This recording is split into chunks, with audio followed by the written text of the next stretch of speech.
When a quiet waitress disarms three armed men in seconds, a crime boss realizes her calm isn't courage, it's training. But the robbery was never random. Someone's been hunting her across continents, and tonight, they found her. If you want to see how far her past will chase her, stick around until the end. And drop a comment with your city so I can see how far this story travels. The thing about Manhattan on a Tuesday night is that nobody expects violence. Not in a place like Aurelius, where the wine list costs more than most people's rent and the chandelier overhead probably has its own insurance policy. The kind of restaurant where power brokers whisper deals over truffle risotto and celebrities hide behind menus thick as novels. Lena Voss had worked there for 8 months, long enough to memorize the regulars, short enough that nobody really knew her. She preferred it that way. She moved through the dining room with the efficiency of someone who'd learned to be invisible. Refilling water glasses, clearing plates, smiling just enough to be polite but not enough to invite conversation. Her dark hair stayed pulled back tight. Her uniform stayed pressed. Her eyes stayed down, except when they didn't. Adrian Volkov noticed that first. He'd taken the corner table, always the corner table, because it gave him a view of both entrances and kept his back to the wall. Old habit, the kind you don't break when you've made the enemies he had. He wasn't there for the food. He was there because Aurelius sat in neutral territory, and neutral territory meant he could meet with people who wouldn't normally be caught dead in the same borough as him. Tonight, it was a shipping contractor with ties to the Bratva. The conversation had been going nowhere for 20 minutes. But he'd been watching the waitress. She'd passed his table 4 times. Each time, her eyes had flickered, just for a second, toward the front entrance. Not the casual glance of someone checking if new customers were arriving. Something sharper, more deliberate, like she was counting exits. Adrian had been in this business long enough to recognize a tell when he saw one, and Lena Voss had them in spades. The way she positioned herself, the way she never fully turned her back to the room, the way her hands stayed loose at her sides, never gripping anything tight enough to slow her down. "You listening to me?" The contractor, Victor something, leaned forward, irritation creasing his face. Adrian picked up his whiskey. "You were explaining why your shipment's 3 weeks late." "Not late. Delayed. There's a difference." "Not to the people waiting for it." Victor's jaw tightened. He was a thick man, all shoulders and neck, the kind who'd probably been useful muscle before someone gave him a desk. "Look, Volkov, if you don't like how I run my operation, I don't." The words landed flat. Victor blinked. Adrian set down his glass. "But I'm not here to debate your competence. I'm here because you owe Constantine money, and Constantine's patience has limits. I'll have it by, Friday." Victor's mouth opened, closed. "That's 2 days." "Good math. That's not enough time to—" "Then I suggest you work fast." The front door opened. Adrian's attention shifted, not obviously, just a fraction of a degree. 3 men stepped inside. Young, early 20s, wearing jackets too heavy for the weather. They didn't look at the host station, didn't wait to be seated, just spread out, smooth and practiced, like they'd rehearsed it. The one in front pulled a gun. "Everybody stay calm." It wasn't a shout. That was the part that made it worse. Too controlled, too flat. This wasn't panic, this was procedure. The dining room froze. Forks clattered against plates. Someone's wine glass tipped over, red spreading across white linen like a slow bleed. The second man moved toward the bar. The third started down the line of tables, pulling out a black duffel bag. "Wallets, phones, jewelry, make it easy." Adrian didn't move. His hand stayed on the table, fingers drumming once against the wood. Victor had gone pale, sweat beading at his temples. "Volkov, we should be quiet." Because Adrian wasn't watching the gunman.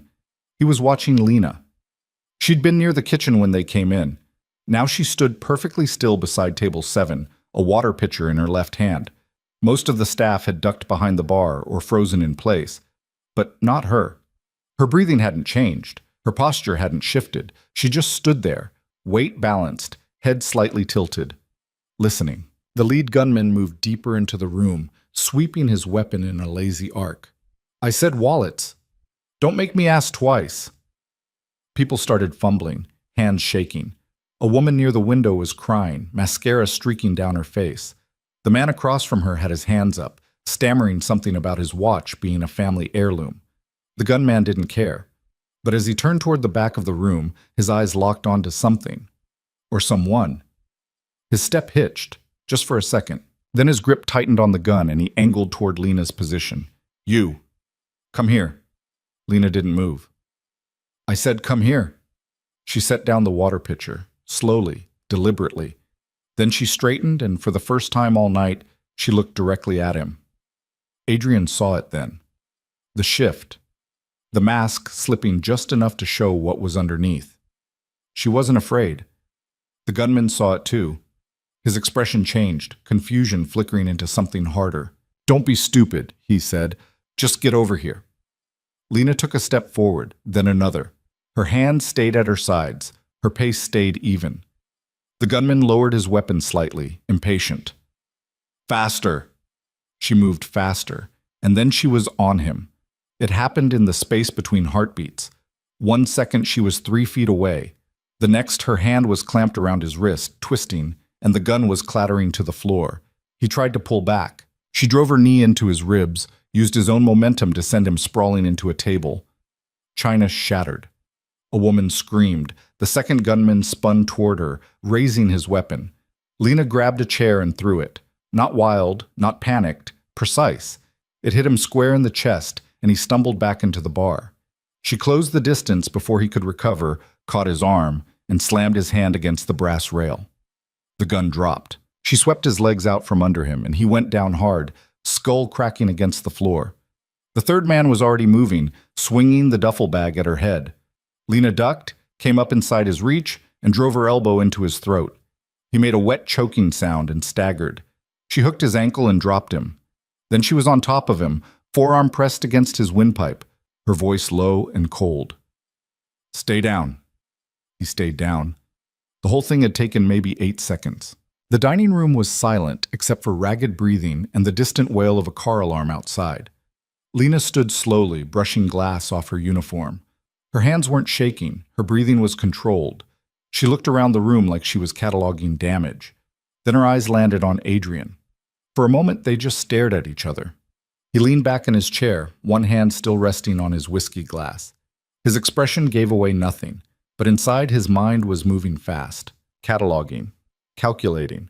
That wasn't self-defense, that was training, high-level training, the kind you didn't get from a weekend self-defense class or a YouTube video. She'd moved like someone who'd done this before, someone who knew exactly how much force to use and where to apply it, someone who'd been forged by necessity. Sirens cut through the silence. Close, getting closer. Lena's head turned toward the sound. Then, without a word, she walked toward the kitchen. Hey, wait. One of the customers, a man in a suit who'd spent the whole attack under his table, stumbled forward. Shouldn't you stay? The police will want to... She pushed through the kitchen doors and disappeared. Adrian stood. Victor looked up at him, still pale. Where are you going?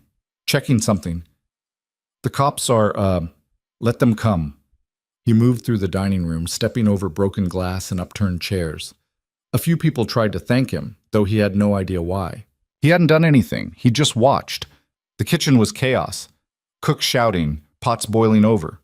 The manager, a thin man with sweat stains under his arms, was yelling into a phone about liability and insurance. No sign of Lena.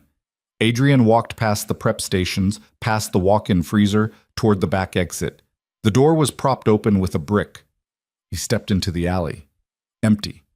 Just dumpsters and steam rising from a vent, the sound of traffic filtering in from the street beyond. He lit a cigarette, leaning against the brick wall. His phone buzzed. He ignored it.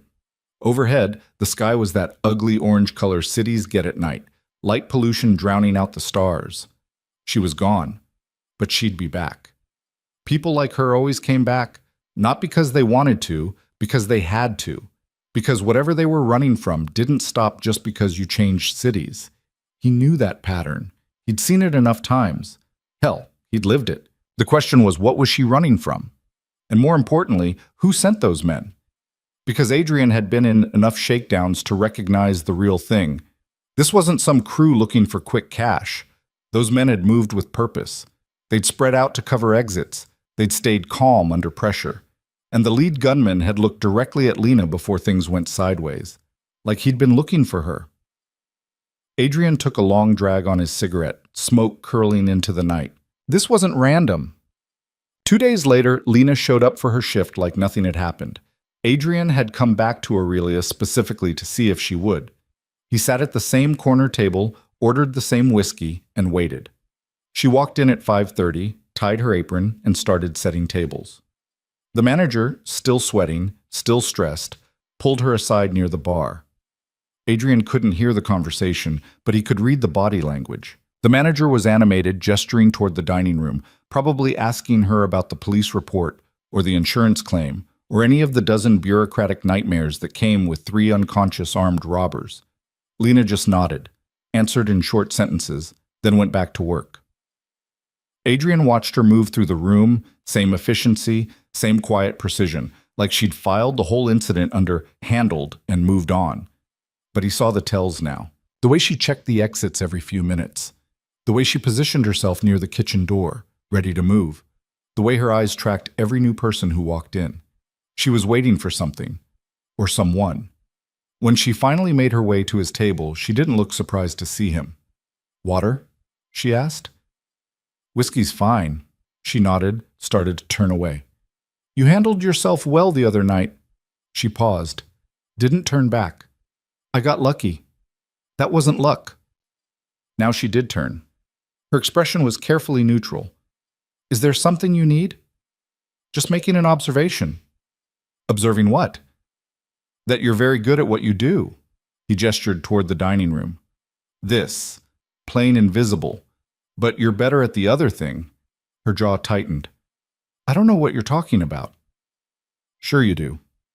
For a moment, neither of them spoke. The noise of the restaurant filled the space. Clinking glasses, low conversations, the hiss of something searing in the kitchen. "I'm just a waitress," Lena said quietly. "No," Adrian said. "You're not." She held his gaze. He could see her weighing options, calculating, deciding how much danger he represented. Finally, she leaned in slightly, close enough that her voice wouldn't carry. "Let it go." "Can't do that." "Why not?" "Because those men weren't here for the money. They were here for you." Her expression didn't change, but something flickered in her eyes. Confirmation. "You're wrong," she said. "I'm really not." "Even if you were, it's none of your business." "It became my business when it happened in front of me." "You don't know me." "No," Adrian agreed, "but I know the pattern. I know what it looks like when someone's running.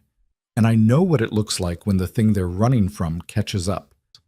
Lena's hand tightened around her order pad. "I don't need your help." "Didn't say you did." "Then what do you want?" "Good question." Adrian finished his whiskey, set the glass down gently. "Information, starting with your real name." "It's Lena Voss." "Try again." She stared at him. He could see the gears turning. She was good at this, at building walls, at deflecting. But she was also tired. He could see it now, the kind of tired that comes from months or years of looking over your shoulder. "Walk away," she said finally. "Whatever you think you know, whatever you think you're doing, just walk away." "And if I don't?" "Then you're making a mistake." Adrian smiled. Not warm, just the ghost of something that might have been amusement in a different life. "Wouldn't be my first." She turned and walked away. Didn't look back. Adrian sat there for another 20 minutes, nursing a second whiskey he didn't really want. Around him, the restaurant hummed along. Normal, ordinary. Like the world hadn't tilted sideways 2 nights ago. But it had. And Adrian Volkov had never been good at letting things go. He made a call on his way out of the restaurant. "Dmitri, I need you to pull everything you can on someone." "Name?" "Lena Voss. Works at Aurelius on West 57th. Started about 8 months ago." "What am I looking for?" "Gaps, inconsistencies, anything that doesn't line up." There was a pause on the other end. Dmitri had worked for Adrian for 6 years. He knew better than to ask too many questions. "How deep?" "As deep as it goes." "Time frame?" "Yesterday," Dmitri sighed. "You know I have other—" "Yesterday, Dmitri." "Fine. I'll call you when I have something." Adrian hung up and flagged down a cab. The driver was listening to talk radio, some heated argument about city council budget cuts. Adrian tuned it out. He stared out the window as the city slid past. Neon signs, food carts, clusters of people laughing outside bars. Somewhere in this city, Lena Voss, or whoever she really was, had built a life. A small one. Quiet. The kind designed not to attract attention. But someone had found her anyway. And Adrian was going to find out who. Dmitri called him at 3 in the morning. Adrian was still awake. He didn't sleep much anymore. Insomnia was another old habit, same as the corner table and the constant awareness of exits. "Tell me," he said, skipping the greeting. "It's thin." Dmitri sounded tired, probably because Adrian had made him pull an all-nighter. "Really thin, like someone scrubbed it." "How far back does it go?" 8 months, right around when she started at Aurelius. "Before that?" "Nothing. No prior employment. No tax records, no social media, no credit history. It's like she didn't exist before March." Adrian sat forward. "What about the name?" "Lena Voss exists, born in Oregon, 28 years old, but the social security number's flagged." "Flagged how?" "It's real, but it's been reassigned. Original owner died in a car accident 6 years ago. Someone repurposed it." "So it's an identity buy. Clean one too, expensive. Whoever set this up knew what they were doing." Adrian processed that. Identity buys weren't uncommon in his world, but they were usually for people running from law enforcement or organized crime, not waitresses. "Anything else?" "Yeah, I found one thread. Might be nothing." "Tell me anyway." "There's a wire transfer, small, $500, sent from her account to an overseas number 3 months ago." "Where overseas?" "South Korea." Adrian's hand tightened on the phone. "You're sure?" "Routing number checks out. Transfer went through a bank in Seoul." "South Korea." The pieces were starting to form a picture, incomplete, blurry, but there. "Keep digging," Adrian said. "I want to know who she sent that money to and why." "It's going to take time. International banking laws?" "I don't care about the laws. I care about the answer." "Fine. But Volkov?" "What?" "This girl, whoever she is, she's got someone looking for her. Someone with resources. The kind of people who can afford to scrub records this clean don't usually give up easy." "I know. So what's your angle here? Why do you care?" Adrian didn't answer right away. He looked out the window of his apartment, floor-to-ceiling glass overlooking the city. From up here, everything looked small, manageable. He knew better. "Because," he said finally, "someone walked into my territory and made a move without asking. I want to know who, and I want to know why." That was part of it, the territorial part, the part that ran on pride and control. But there was something else, something he wouldn't admit to Dmitri or anyone else. He'd seen the way Lena moved, the way she'd stayed calm when everyone else panicked, the way she'd put 3 men down without hesitation. That kind of survival didn't come from nowhere. And Adrian recognized it because he'd lived it. "Just find the connection," he said. "Everything else, I'll handle." He hung up before Dmitri could argue. Then he sat in the dark, watching the city lights blur against the glass, and wondered what the hell he was getting himself into. Well, he went back to Aurelius the next night, and the night after that. Always the corner table, always the same drink. Lena didn't approach him again. She worked her shifts, kept her head down, avoided his section when she could. But he saw the cracks forming. She startled when the kitchen door slammed. She checked her phone more often. Twice, he saw her step outside during breaks, scanning the street like she was looking for something, or someone. On the 4th night, he decided to stop playing subtle. When she walked past his table, he spoke without looking up. "How long have you been in New York?" She kept walking. "The transfer to Seoul, 3 months ago. Who'd you send it to?" That stopped her. She turned slowly. Her face was pale, but her voice stayed level. "You're investigating me?" "I'm trying to help you." "I didn't ask for help." "You're going to need it anyway." She glanced around. The dining room was half full. No one was paying attention. Still, she lowered her voice. "Stay out of my life." "Can't do that." "Why not?" "Because whoever's looking for you isn't going to stop. And when they come back, And they will come back. You're going to need someone on your side. What makes you think I don't have people? The fact that you're working in a restaurant instead of asking them for help. Her jaw clenched. You don't know anything about me. Then tell me. No. Lena, that's not my name. The words came out sharp, louder than she'd intended. A couple at the next table glanced over. She took a breath, steadied herself, then leaned in close enough that he could smell faint lavender, probably from her shampoo. Stop, she whispered. Whatever you think you're doing, stop. You're going to get people hurt. I can protect you. You can't. Try me. She stared at him. He could see the war happening behind her eyes, the part of her that wanted to believe him fighting against the part that knew better. Finally, she straightened. I finish at 11, she said quietly. There's a diner 2 blocks south. If you want answers, meet me there. Then she walked away. Adrian sat back, something tight loosening in his chest. Progress. The diner was the kind of place that existed in every city. Vinyl booths, fluorescent lights, coffee that tasted like burnt regret. At 11:30 at night, it was mostly empty except for a trucker nursing pancakes and a couple of kids who looked too young to be out this late. Adrian took a booth in the back. Lena showed up at 11:40. She'd changed out of her uniform into jeans and a jacket. Her hair was down. She looked younger, tired. She slid into the seat across from him without preamble. I'm only doing this once, she said. So, listen. Adrian nodded. She glanced around, then back at him. My real name is Mina Yoon. I'm from Seoul, and 3 years ago I was sold. The words landed heavy. Sold, Adrian repeated, to a man named Daniel Kang. You probably won't find much on him if you look. He keeps things quiet. But he's rich, powerful, connected to politicians, corporations, every dirty corner you can think of. How were you sold? My family owed him money, a lot of it. My father ran a business, import-export. It went under. Kang offered to clear the debt if I married him. And you agreed? Her laugh was bitter.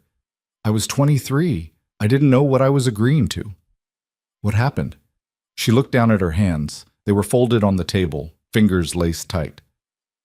The first year was fine. He was careful, charming even. Made me think maybe it wouldn't be so bad. But then he started changing the rules, controlling where I went, who I talked to, what I wore. It was slow, like boiling a frog. Adrian said nothing, just listened. By the second year, I realized I wasn't a wife. I was property. And when I tried to leave, she paused. He made it very clear that wasn't an option. He had people watching me, tracking me. I couldn't go anywhere without him knowing. But you got out. I ran, took everything I'd been saving, bought documents, and left in the middle of the night. Made it to Hong Kong, then Singapore, then Los Angeles. I kept moving, kept changing names, eventually landed here. And the transfer to Seoul? Her expression tightened. My grandfather. He's still there. Kang's been using him as leverage. Every few months I send money to make sure he's taken care of. It's the only way I know he's still alive. Adrian leaned back. The pieces were falling into place now, the scrubbed identity, the careful movements, the constant vigilance. The men at the restaurant, he said. They were sent by Kang. Probably. I don't know for sure, but it fits. He's been looking for me since I left. I knew it was only a matter of time. How'd they find you? I don't know. Her voice cracked slightly. I've been so careful. I don't use my real name. I don't stay in one place too long. I don't... She stopped, took a breath. I don't know how they found me. Adrian's mind was already working through possibilities. The money transfer. Her phone. Maybe someone she'd trusted along the way. It didn't matter right now. What mattered was what came next. You can't keep running, he said. I don't have a choice. You do. You just don't see it yet. She looked at him. What are you suggesting? That you let me help. Why would you do that? You don't know me. You don't owe me anything. No, Adrian agreed. But I know what it's like to be hunted, and I know what it takes to make it stop. You can't fight Daniel Kang. He's too... I'm not talking about fighting him head on. I'm talking about making him back off, creating leverage, forcing him into a position where leaving you alone is the smart play. Mina shook her head. You don't understand. He doesn't back off. He's obsessive, controlling. If he thinks someone's trying to take what's his, then we make him think keeping you isn't worth the cost. She stared at him. How? Let me worry about that. I'm not dragging you into this. Too late. I'm already in. Why? Her voice rose slightly. Why do you care? Adrian didn't answer right away. He thought about the corner table, the exits, the years of watching his back, the weight of choices made and prices paid. Because, he said finally, I'm tired of watching people get crushed by systems they didn't build. And because you fought back. Most people don't. They fold, they give in, but you didn't. Mina looked down. I don't know if I can trust you. You can't, Adrian said bluntly. Not yet. But you don't have a lot of options right now, so here's what's going to happen. You're going to tell me everything you know about Daniel Kang, his business, his connections, his weaknesses, and I'm going to use that to build a case that makes him walk away. And if that doesn't work, then we go to plan B. Which is? Adrian smiled. It wasn't comforting. You don't want to know. It's just, They talked for another hour. Mina gave him names, locations, details about Kang's operation. Adrian took mental notes. He'd write it all down later, cross-reference it with what Dmitri could dig up. By the time they left the diner, the city had gone quiet. Just the hum of streetlights and distant sirens. Mina pulled her jacket tighter. What happens now? Now you go home. Keep your head down.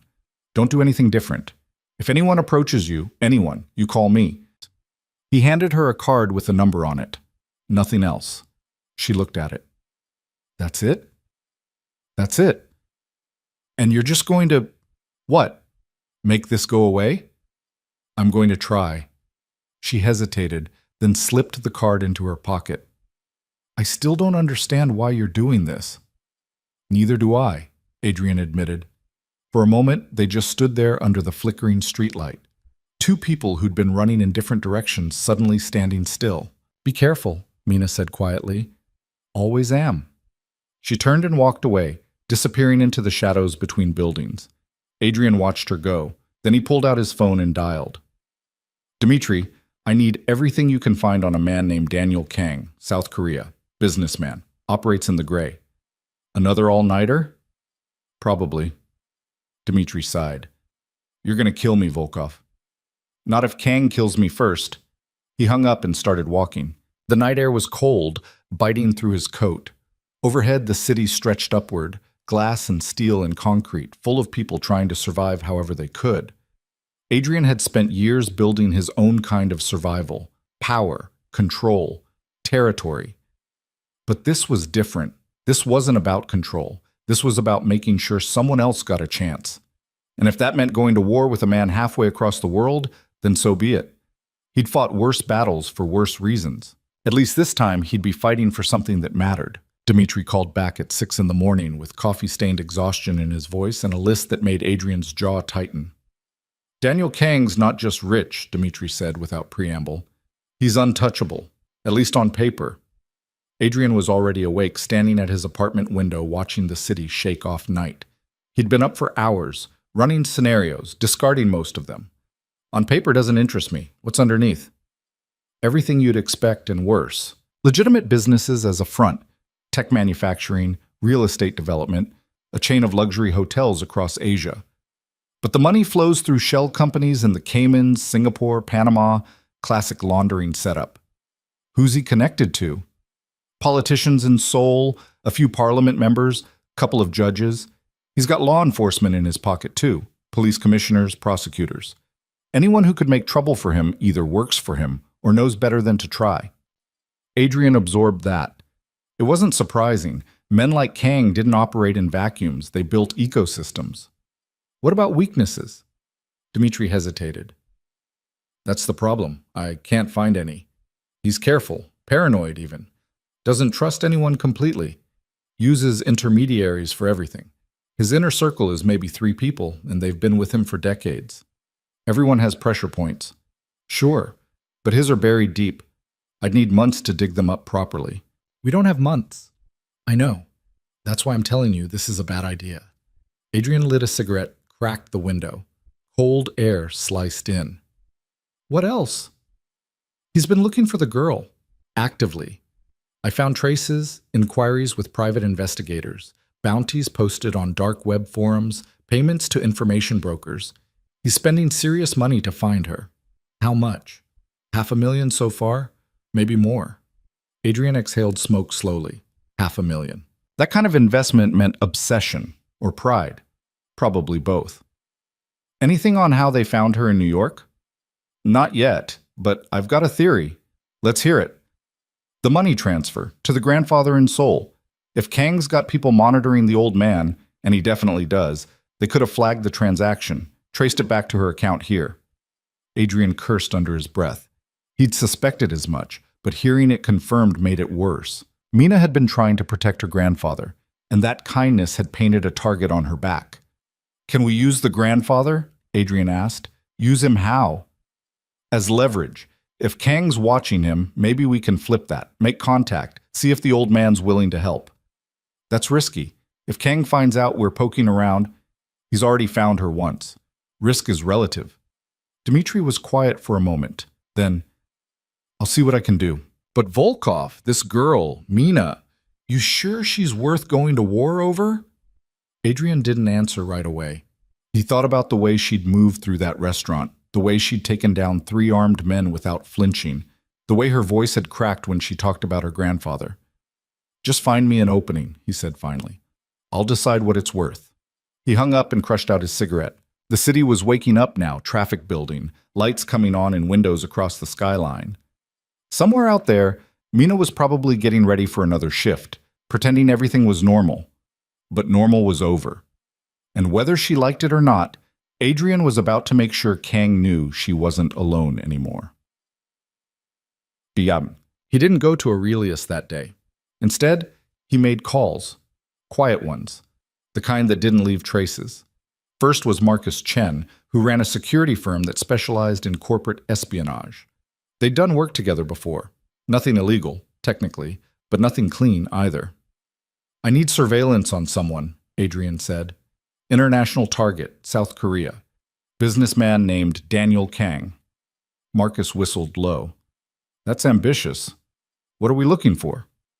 Anything exploitable? Mistresses, gambling habits, offshore accounts that don't match his tax filings. I don't care how small. I just need something. Time frame? 2 weeks. That's tight. I know. It's going to cost. I don't care about the cost. Marcus paused. This personal? Does it matter? Just asking. You don't usually go after people outside your weight class. Adrian's grip tightened on the phone. He made it my business when he sent people into my city. Fair enough. I'll get my team on it. The second call was to Elena Volkov. No relation, just a woman who'd kept her ex-husband's name because it sounded more intimidating than her maiden one. She worked in international law, specializing in extradition cases and human trafficking prosecution. I need a consultation, Adrian said. About? Forced marriage, Korean national. Woman was coerced into marrying a wealthy businessman. She fled. He's hunting her. What are her legal options? Elena was quiet for a beat. Is this hypothetical? No. Where is she now? New York. And where's the husband? Seoul. Does she have proof of coercion? Documents? Recordings? Witnesses? Adrian thought about Mina sitting across from him in that diner, hands folded tight, voice carefully controlled. Probably not. She ran with nothing. Then her options are limited. She could apply for asylum, but that's a long process and there's no guarantee. She'd need to prove credible fear of persecution, and even then, immigration courts are backlogged for years. What about going after him directly? Legal action? In South Korea? Good luck. If he's as connected as you say, he's got the courts in his pocket. She'd be walking into a trap. So you're saying she's stuck? I'm saying the law isn't going to save her. Not quickly, anyway. Elena's voice softened slightly. Adrian, why are you involved in this? Because someone should be. But that's not an answer. It's the only one you're getting. She sighed. Fine. If you want my advice, don't rely on the legal system. Men like this don't respond to lawsuits. They respond to pressure. Find something he wants more than he wants her, then make him choose. Adrian filed that away. It matched his own thinking. Thanks, Elena. Be careful. Men who treat women like property don't let go easy. I know. He hung up and sat in the silence of his apartment. Outside, the city hummed along, indifferent to the small wars being fought in its shadows. Adrian had built his life on those wars. Territory disputes, power plays, the careful balance of threat and negotiation that kept his world running. He understood that language. But this was different. This wasn't about territory. This was about making sure Mina Yoon got to decide her own life. And if that meant dismantling Daniel Kang piece by piece, then that's what he'd do. 3 days passed. Adrian stayed away from Aurelius, giving Mina space, but he kept tabs. Dmitri reported back regularly, no new sightings of suspicious activity, no signs Kang's people had made another move. But the silence felt wrong. Too quiet. On the 4th day, Mina called him. Her voice was tight when he answered. We need to meet. When? Now. Where? Same diner. 20 minutes. She hung up before he could ask questions. Adrian grabbed his coat and headed out. The drive took 15 minutes, traffic lighter than usual. When he walked into the diner, Mina was already there, sitting in the same booth they'd used before. But this time, she wasn't alone. An older man sat across from her. Late 60s, maybe. Thin, gray hair neatly combed. He wore a cardigan that had seen better days and glasses that magnified tired eyes. Mina looked up when Adrian approached. This is my grandfather. The old man stood, extended a hand. Park Jin-ho. Adrian shook it. The grip was weak but steady. Adrian Volkov. Please sit. Jin-ho gestured to the booth. Adrian slid in next to Mina. She looked stressed, shadows under her eyes, hands wrapped around a coffee cup she hadn't touched. How did you get here? Adrian asked Jin-ho. I flew 2 days ago. His English was accented but clear. Mina sent me a ticket. Adrian looked at Mina. I thought Kang was watching him. He was. Her voice was strained. But my grandfather, he has ways. Jin-ho smiled faintly. I am old. People underestimate old men. They followed you? Adrian asked. Probably. But I took precautions, changed flights in Tokyo, used cash. I don't think they know I'm here yet. They will soon. I know. Jin-ho's expression sobered. That's why we need to talk quickly. Adrian waited. Jin-ho glanced at Mina, then back to Adrian. My granddaughter tells me you want to help her, that you're willing to stand against Daniel Kang. That's right. Why? Same question Elena had asked, same question Dmitri had asked. Adrian was getting tired of not having a good answer, because it's the right thing to do. Jin-ho studied him for a long moment. Then he nodded slowly. I have lived a long time, Mr. Volkov. I have seen many men say they want to do the right thing. Most of them are lying, to others, to themselves. I'm not lying. No, Jin-ho agreed. I don't think you are, but I also think you don't fully understand what you're offering to fight. Then explain it to me. Jin-ho leaned back. Daniel Kang is not just a businessman. He is a spider at the center of a very large web. Politicians, judges, police, corporate executives, all connected to him, all owing him favors or fearing his reach. If you pull one thread, the whole web reacts. I've dealt with powerful men before. Not like this. Kang is patient, methodical. He doesn't strike back immediately. He waits. He watches. And then, when you've forgotten to be careful, he destroys you. Adrian met the old man's gaze. I'm not easy to destroy. Perhaps not, but everyone has something they care about, and Kang is very good at finding those things. Mina's hand tightened around her cup. Grandfather, I don't want you involved in this. You shouldn't have come. Where else would I be? Jin-ho's voice was gentle. You are my family. My responsibility. I'm not your responsibility anymore. You are always my responsibility. He reached across the table, covered her hand with his. When your parents died, I promised I would protect you. I failed. I let that man take you. I won't make that mistake again. Mina's eyes went glassy. She looked away, blinking hard. Adrian felt like he was intruding on something private, but he stayed quiet. Let them have the moment.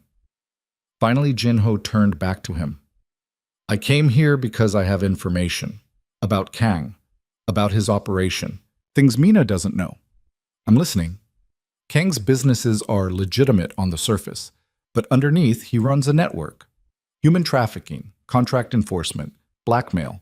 He specializes in finding people who are desperate, people who owe money, people running from something, and he traps them, makes them useful. Like Mina. Yes, but she's different. Most people he traps, he uses and discards. Mina he wanted to keep. She was a prize. Proof of his power. When she ran, it wasn't just about losing an asset. It was about losing face. Adrian processed that. So this is personal for him. Very personal, which means he won't stop until he has her back. Or until she's dead. The words hung heavy in the air. Mina spoke quietly. That's why I told you to walk away.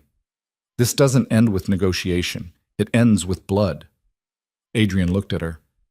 Not if we make him think the cost is too high. How? She sounded exhausted. He has everything. Money, power, connections. What leverage could we possibly have? His reputation, Adrian said. Men like Kang build their power on fear and respect. If we expose him, show people what he really is, we crack the foundation. Jinho shook his head. Exposure won't work. The people who matter already know what he is. They don't care. They benefit from it. Then we go after the benefits. Cut his revenue streams. Disrupt his operations. Make him lose money until staying in business costs more than letting Mina go. That would take time, Jinho said, and resources. Do you have those? Adrian thought about his own network. The people who owed him favors. The connections he'd spent years building. It wasn't as vast as Kang's web, but it was solid. I can make it work. Jinho studied him again. Then he reached into his cardigan and pulled out a small envelope. He slid it across the table. What's this? Adrian asked. Insurance, financial records, offshore accounts, some of Kang's transactions. I've been collecting them for years, waiting for the right moment. Adrian picked up the envelope. Why didn't you use these before? Because I'm an old man with no power. If I'd tried, Kang would have buried me. But you, Jinho gestured vaguely, you have resources, connections. You can do something with this. Adrian opened the envelope. Inside were photocopied bank statements, wire transfer receipts, handwritten notes in Korean with English translations clipped to them. This is good, he said slowly. But it's not enough to bring him down. I know, but it's a start. Mina looked between them. What are you planning? Adrian set the envelope down. We build a case. Use these records to trace his money. Find out who he's paying off and why. Then we start applying pressure.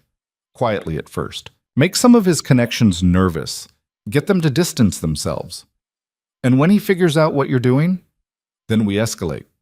To what? Adrian didn't answer immediately. He thought about the wars he'd fought, the lines he'd crossed, the things he'd done to survive in a world that didn't forgive weakness. To whatever it takes, he said finally. Jinho nodded slowly.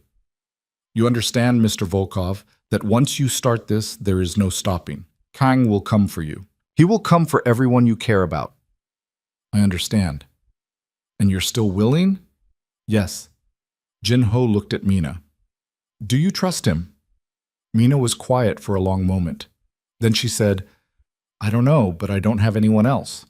It wasn't a ringing endorsement, but it was honest. Adrian could work with honest. They spent the next hour going through Jinho's documents. The old man explained each one, which accounts tied to which businesses, which payments lined up with known political campaigns, which transfers looked like bribes. It was meticulous, detailed, the work of someone who'd been preparing for this moment for a long time. How did you get all this? Adrian asked. Jinho smiled faintly. I worked in accounting before I retired, and I still have friends in Seoul, people who owe me favors, people who don't like what Kang has become. They could be in danger if he finds out they helped you. They know the risks. They chose to help anyway. Adrian respected that. Quiet rebellion. The kind that didn't make headlines but could topple empires if applied correctly. When they finished, Jin-ho stood. I should go. I'm staying at a hotel in Queens, small place, paid cash. You can't stay there, Adrian said. If Kang's people track you down, I'll be fine. I've survived this long. Grandfather, see, Mina started. I'll be careful. Jin-ho squeezed her shoulder. You focus on staying safe. Let Mr. Volkov do what he does. He nodded to Adrian, then walked out of the diner. Mina watched him go, something tight and pained in her expression. He shouldn't have come, she said quietly. He loves you. That's what people do when they love someone. It's going to get him killed. Not if we move fast. She looked at him. You really think this can work? I think it has to. That's not an answer. It's the only one I've got. She laughed, but there was no humor in it. You're either very brave or very stupid. Probably both. They sat in silence for a moment. Outside, the city moved past the diner window, cabs honking, people rushing, the relentless churn of life. I'm scared, Mina said suddenly. I've been scared for 3 years, and I'm so tired of it. Adrian didn't tell her it would be okay. He didn't make promises he couldn't keep. Instead, he said, Fear's not the enemy. Giving up is. Easy to say when you're not the one being hunted. Who says I'm not? She looked at him sharply. What do you mean? Adrian hesitated. He didn't talk about his past, not with anyone. But something about the way Mina was looking at him, like she needed to know he understood, made him push past the usual walls. I grew up in Moscow, he said. Bad neighborhood, worse family. My father worked for the Bratva, low-level enforcer. He was good at hurting people, not much else. Mina stayed quiet, listening. When I was 16, he crossed the wrong person, got himself killed. They came for the rest of us too, me, my mother, my sister. Said we were liabilities, loose ends. What happened? I ran. Got my mother and sister out first, then disappeared. Spent 2 years moving around Europe, staying ahead of people who wanted me dead. Eventually made it to New York, started over. And they stopped looking for you? No, I just got better at hiding. And then I got strong enough that they decided it wasn't worth the effort. Mina absorbed that. So you do understand. Yeah, I understand. Is that why you're helping me? Because you see yourself in this? Adrian considered that. Maybe. Or maybe I'm just tired of watching people get crushed by systems they didn't choose. That's a lot of weight to carry. Someone has to carry it. She studied him for a long moment. Then she said, Thank you. For what? For not looking away. Adrian didn't know what to say to that, so he just nodded. They left the diner together. Outside, the night was cold and clear, stars barely visible through the city's light pollution. Where are you staying? Adrian asked. An apartment in Brooklyn, sublet, month to month. You should move. If Kang's people found you once, they might come back. And go where? I have a place. Safe house. It's not much, but it's clean and off the grid. Mina hesitated. I can't keep depending on you. You're not depending. You're accepting help. There's a difference. She looked like she wanted to argue, but exhaustion won out. Okay, she said quietly. Just for a few days. Take as long as you need.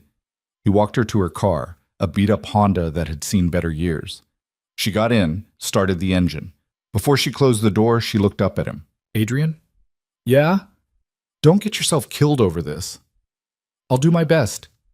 She didn't look convinced, but she nodded and pulled away, taillights disappearing into traffic. Adrian stood there for a moment, hands in his pockets, watching the city breathe.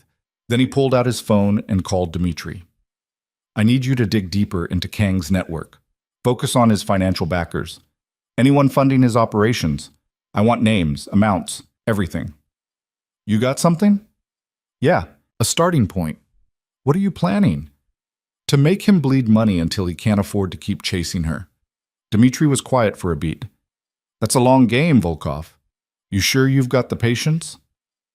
Adrian thought about Mina's face when she talked about her grandfather. The fear, the exhaustion, the weight of years spent running. I'll make time, he said. He hung up and started walking. The night stretched ahead, full of work and risk and the kind of calculations that kept him awake. But for the first time in a long time, Adrian felt something close to purpose. Not the hollow satisfaction of winning territory or making money, something sharper, more dangerous. The feeling that maybe, just maybe, he could tip the scales for someone who deserved it. And if Daniel Kang wanted to fight about it, then they'd fight. Adrian had survived worse, and this time he wasn't running. 2 days later, Marcus Chen called with the first piece of useful intel. Found something, Marcus said. Kang's got a business partner, American expat living in Seoul. Name's Richard Brennan, tech investor. Clean reputation, at least publicly. What's his connection to Kang? They co-own a data analytics firm, legitimate business, but our surveillance picked up some interesting transactions. Money moving through the company that doesn't match their declared revenue. Laundering? Almost certainly. And if Brennan's involved, that makes him vulnerable. Americans don't like getting caught up in international financial crimes. Bad for business. Adrian filed that away. Can you get me a meeting with him? Probably. He's in New York next week for a tech conference. I can arrange an introduction. Do it. What are you thinking? That men like Brennan value their reputations. If he thinks his partnership with Kang might blow back on him, he'll cut ties. And that helps how? It isolates Kang, makes him weaker, gives us leverage. Marcus sighed. You're playing a dangerous game. Only kind I know. Just don't drag me down with you. Wouldn't dream of it. Adrian hung up and looked at the stack of documents Jin Ho had given him. He'd been going through them methodically, highlighting connections, building a map of Kang's empire. It was vast, complicated, but every web had anchor points. And Adrian was going to start cutting threads until the whole thing collapsed. His phone buzzed, a text from Mina. Moved into the safe house. It's nice. Thank you. He typed back, stay put. Don't go anywhere alone. 3 dots appeared. Then, I'm not helpless. I know, but humor me anyway. A pause, then, fine. Adrian set down his phone and went back to work. Outside, the city kept moving, indifferent, relentless. But somewhere in its depths, the pieces were shifting, and Daniel Kang didn't know it yet. But his carefully built world was about to start crumbling. The tech conference was exactly what Adrian expected. Glass and chrome, expensive suits, people talking about disruption while sipping $12 coffees. He hated these events. Too much noise, too many exits to watch. But Richard Brennan would be here, and that made it worth the headache. Marcus had arranged the introduction through a mutual contact, some venture capitalist who owed Adrian a favor from years back. The setup was simple. Casual conversation at the networking mixer, feeling Brennan out, seeing if he'd bite. Adrian spotted him near the refreshment table. Mid-40s, California tan, wearing a blazer that probably cost more than most people's monthly rent. He was laughing at something a woman in a pencil skirt had said, but his eyes kept scanning the room, looking for the next opportunity, the next connection. Adrian waited until Brennan was alone before approaching. Richard Brennan? Brennan turned, assessing Adrian in half a second. That's me. And you are? Adrian Volkov. Marcus Chen suggested we talk. Recognition flickered across Brennan's face. Marcus? Sure. He mentioned you might be here. He extended a hand. The grip was firm, but performative. What can I do for you? I'm exploring investment opportunities in the tech sector, specifically data analytics. I understand you run a firm. I co-own one, yeah, Data Sync Solutions. Based in Seoul, but we've got clients worldwide. With Daniel Kang. Brennan's smile didn't falter, but something shifted in his eyes. You've done your homework. I always do. Then you know Data Sync is a legitimate operation. Clean revenue, strong growth trajectory. I'm sure it is, Adrian said evenly, but I'm curious about the structure, your partnership with Kang, how that works. Brennan's jaw tightened slightly. Why the interest in Kang specifically? Because I like to know who I'm getting into bed with, and Kang's name keeps coming up in places it shouldn't. I don't know what you mean. Sure you do. For a moment they just stared at each other.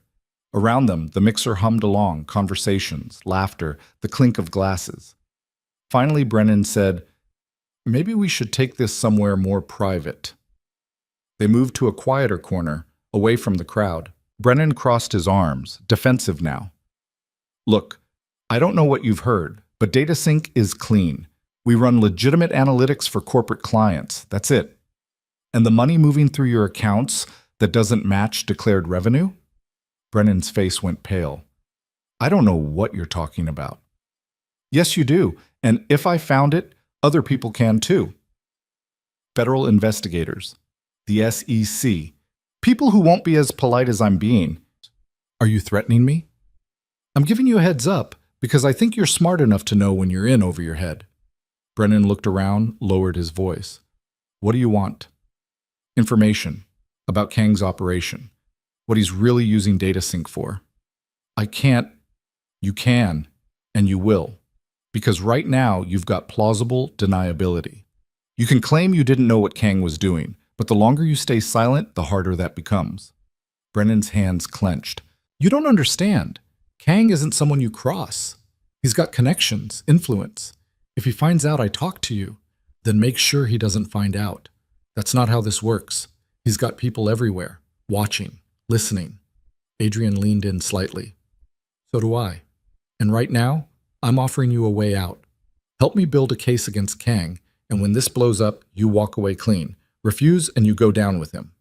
Brennan's breathing had quickened. He looked trapped, cornered. What kind of information are you looking for? Financial ties. Who's funding his operations? Where the laundered money goes? Names, dates, anything that connects him to illegal activity. I don't have access to most of that. Kang keeps things compartmentalized. Then give me what you do have. Brennan was quiet for a long moment. Then he said, There's a meeting next week in Seoul. Some of Kang's major investors are flying in. I'm supposed to present quarterly projections. Who's attending? I don't know all the names, but it's high level.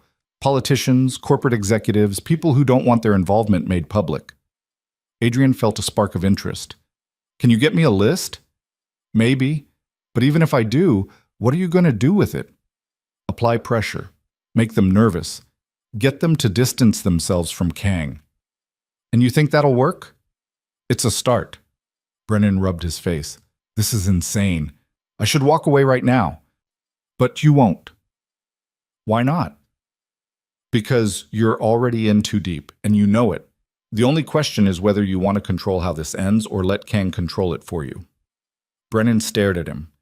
Then he pulled out his phone, typed something quickly, and showed Adrian the screen.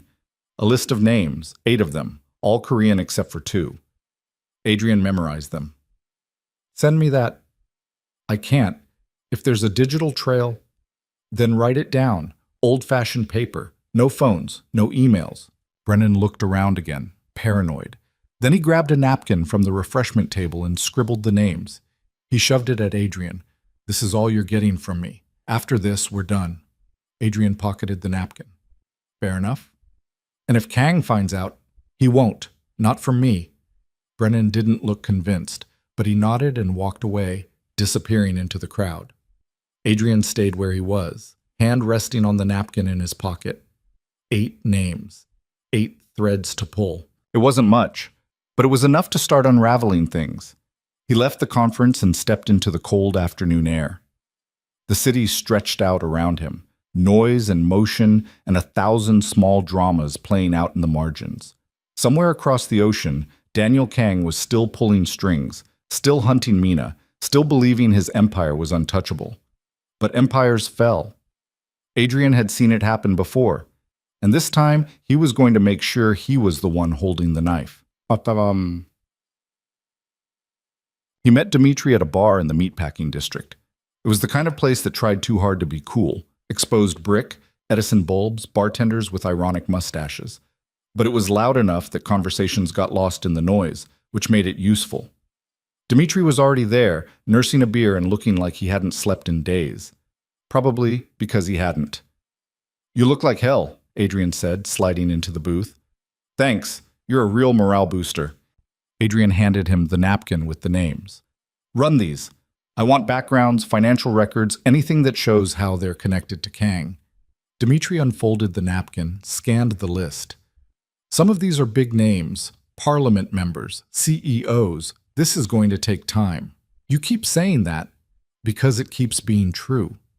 Dmitri looked up. You know what happens if we start poking around these people, right? They've got resources, security. They'll know someone's digging. Well, let them know. I want them nervous. You're playing with fire.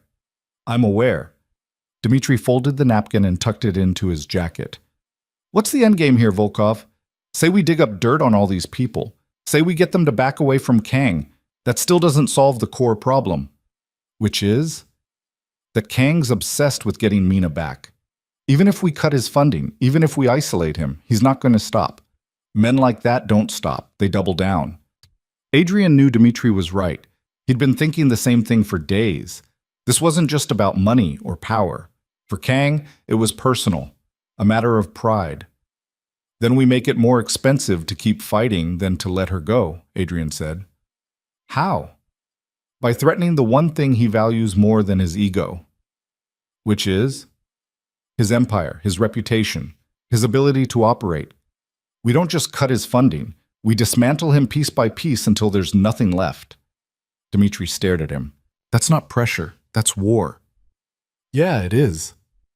And you're prepared for that? Adrian thought about Mina sitting in that diner, exhausted and scared. Thought about Jin-ho risking everything to help his granddaughter. Thought about the 3 years she'd spent running, never safe, never free. I'm prepared, he said. Dmitri sighed and took a long drink. You're going to get us both killed. Probably. But you're doing it anyway. Yeah. Why? Adrian didn't answer right away. He signaled the bartender, ordered a whiskey. When it came, he drank half of it in one swallow. Because someone has to, he said finally. Dmitri shook his head. That's the worst reason I've ever heard. It's the only one I've got. They sat in silence for a while. Around them, the bar filled up. After-work crowds, couples on dates, groups of friends laughing too loud. Normal life. The kind Adrian had never quite figured out how to live.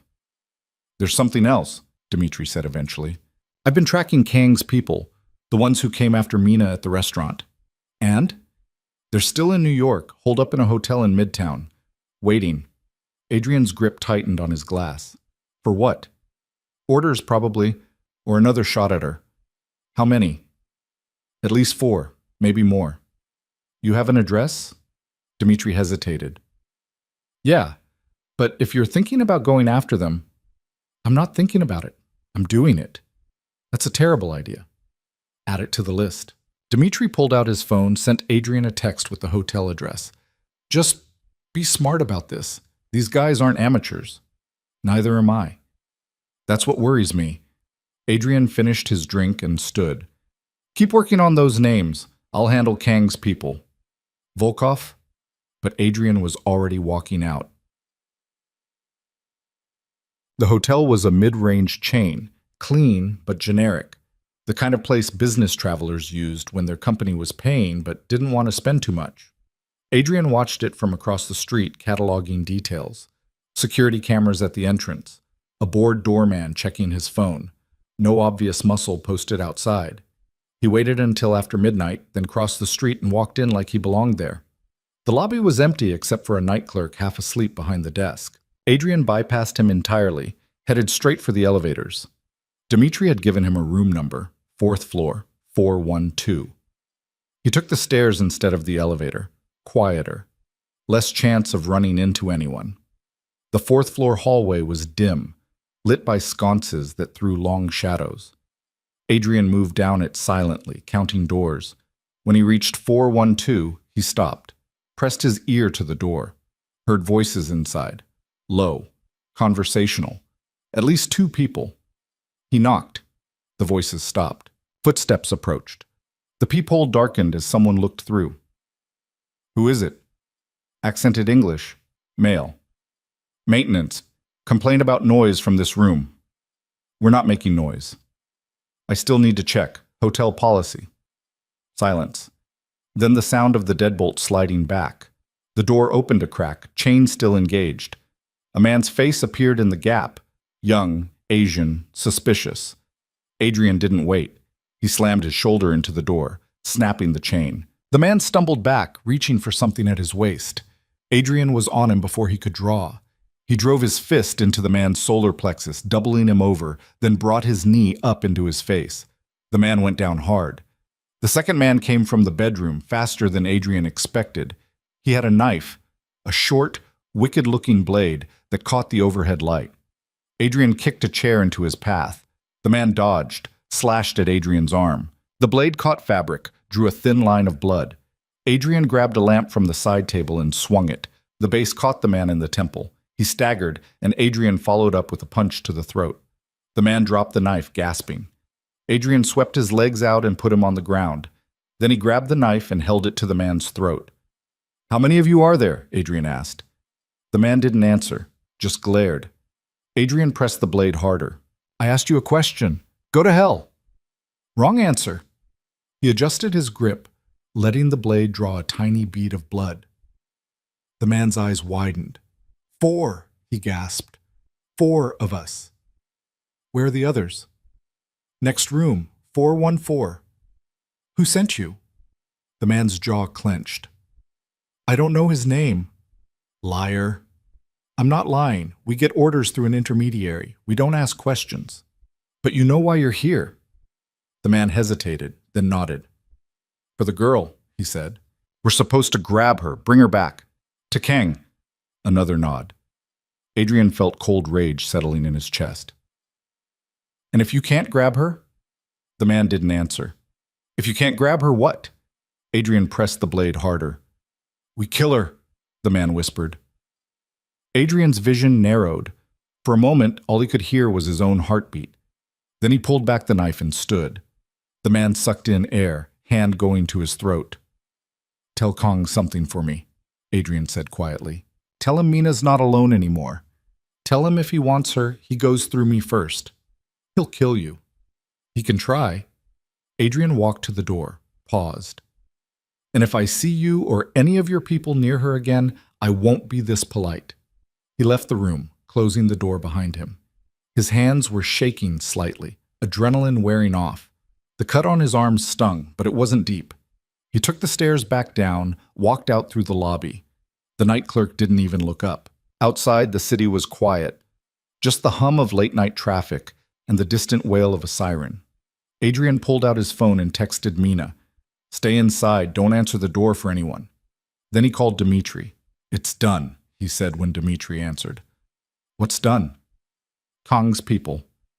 I sent them a message. Please tell me you didn't kill anyone." "I didn't kill anyone." "That's not reassuring." "It wasn't meant to be. Just keep working on those names." He hung up and started walking. His arm throbbed. His knuckles were bruised, but he felt clear-headed for the first time in days.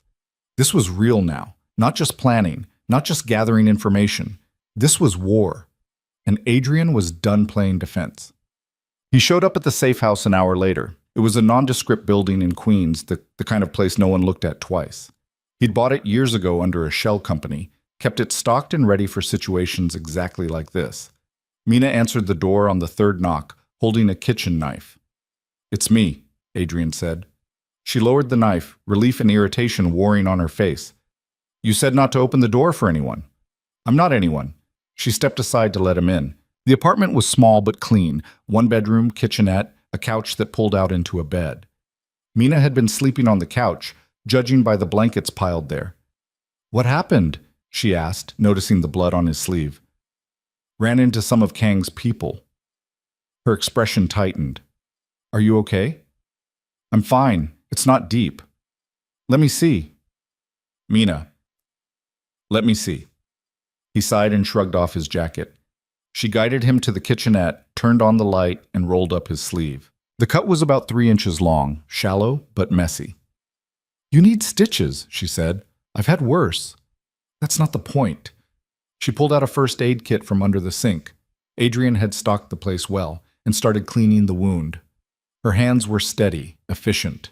She'd done this before. "Where'd you learn that?" Adrian asked. "YouTube.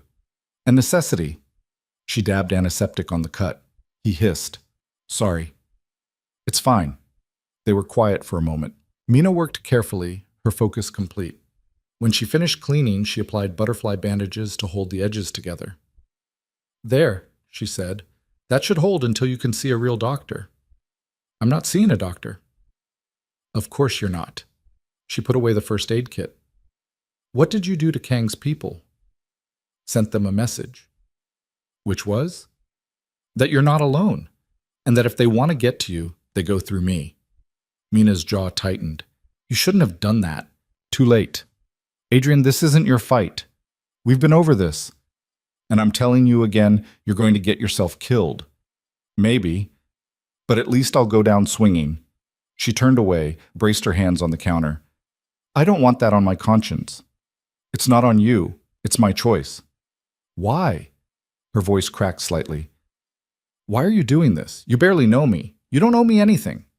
Adrian was quiet for a moment. He thought about all the times he'd asked himself the same question, all the rationalizations he'd built. But standing here, watching Mina try to hold herself together, he realized the truth was simpler than he'd wanted to admit.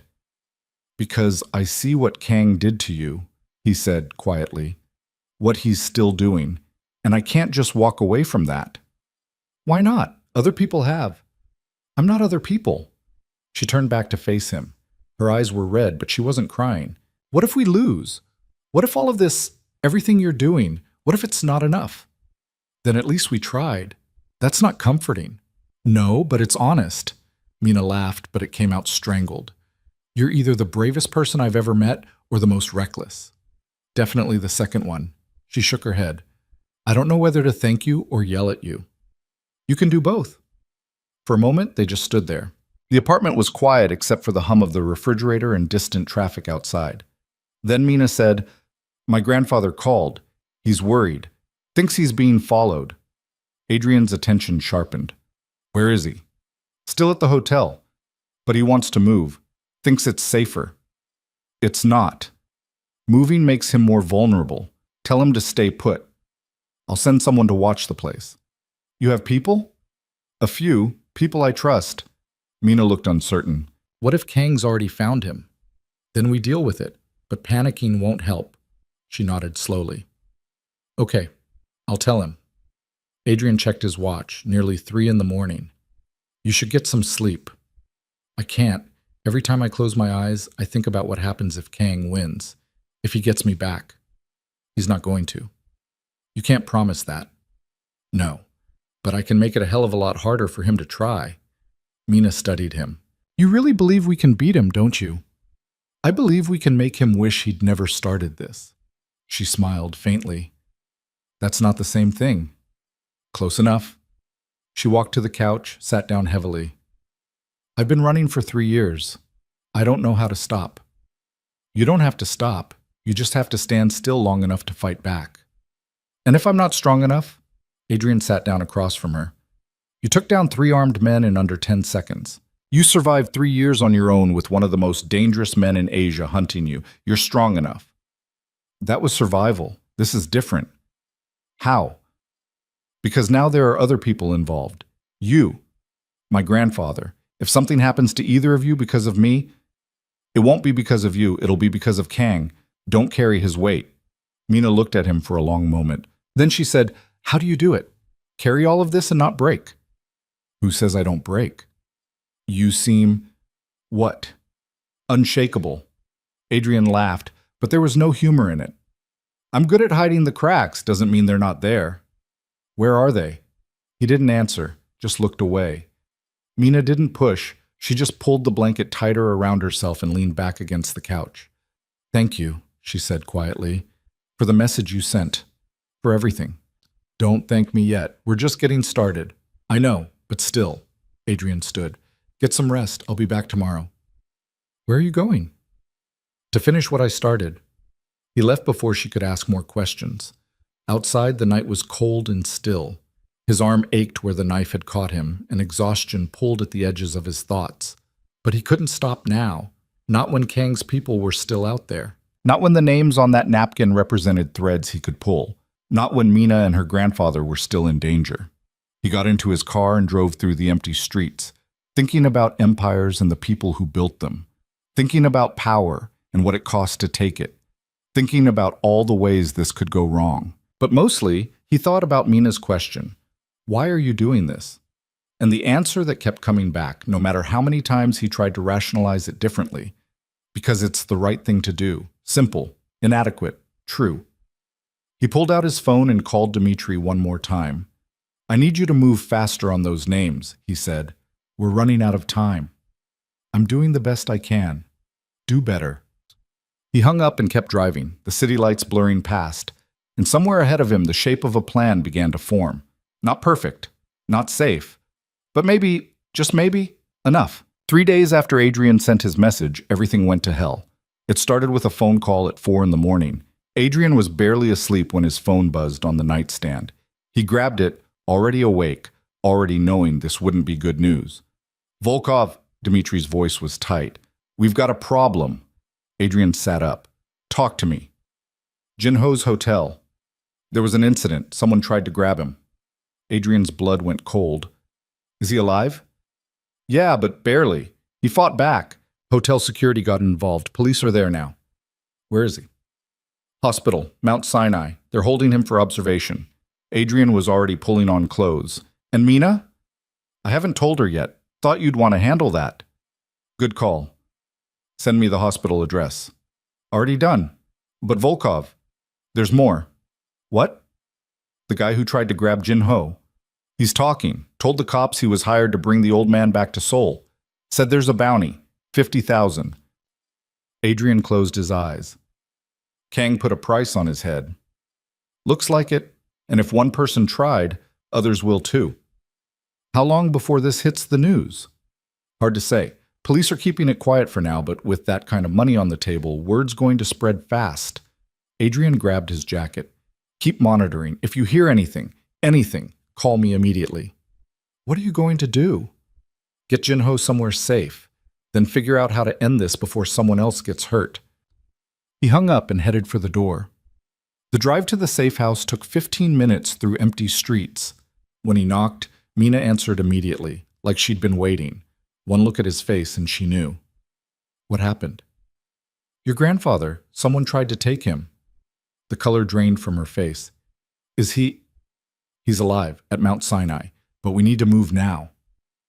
She didn't waste time with questions, just grabbed her jacket and followed him to the car.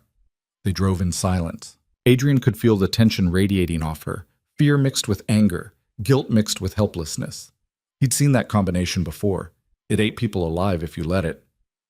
"This is my fault," she said finally. "No, it's Kang's fault. I should never have sent him that money, should never have involved him. He's your grandfather. You were trying to protect him. And look where that got us." Adrian didn't have a good answer for that, so he just drove faster. The hospital was busy even at this hour. Ambulances coming and going, people in scrubs moving with practiced urgency. Adrian parked in a loading zone and they headed inside. Jinho was on the 4th floor. A uniformed cop stood outside his room, looking bored. Adrian approached, keeping his movements casual. "We're here to see Park Jinho." The cop looked them over. "Family?" "Granddaughter," Mina said. "ID?"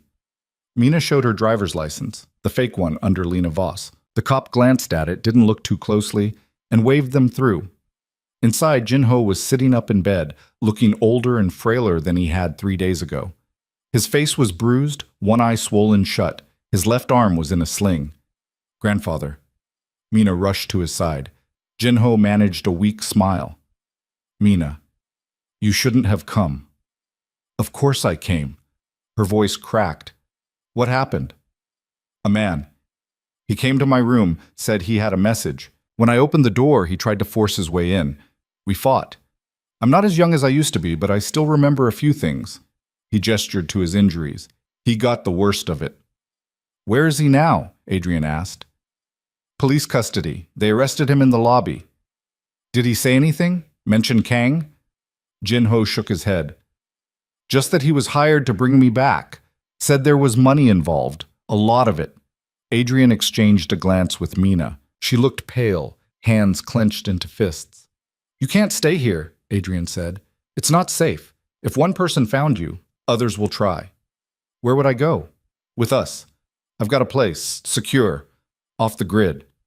Jinho studied him.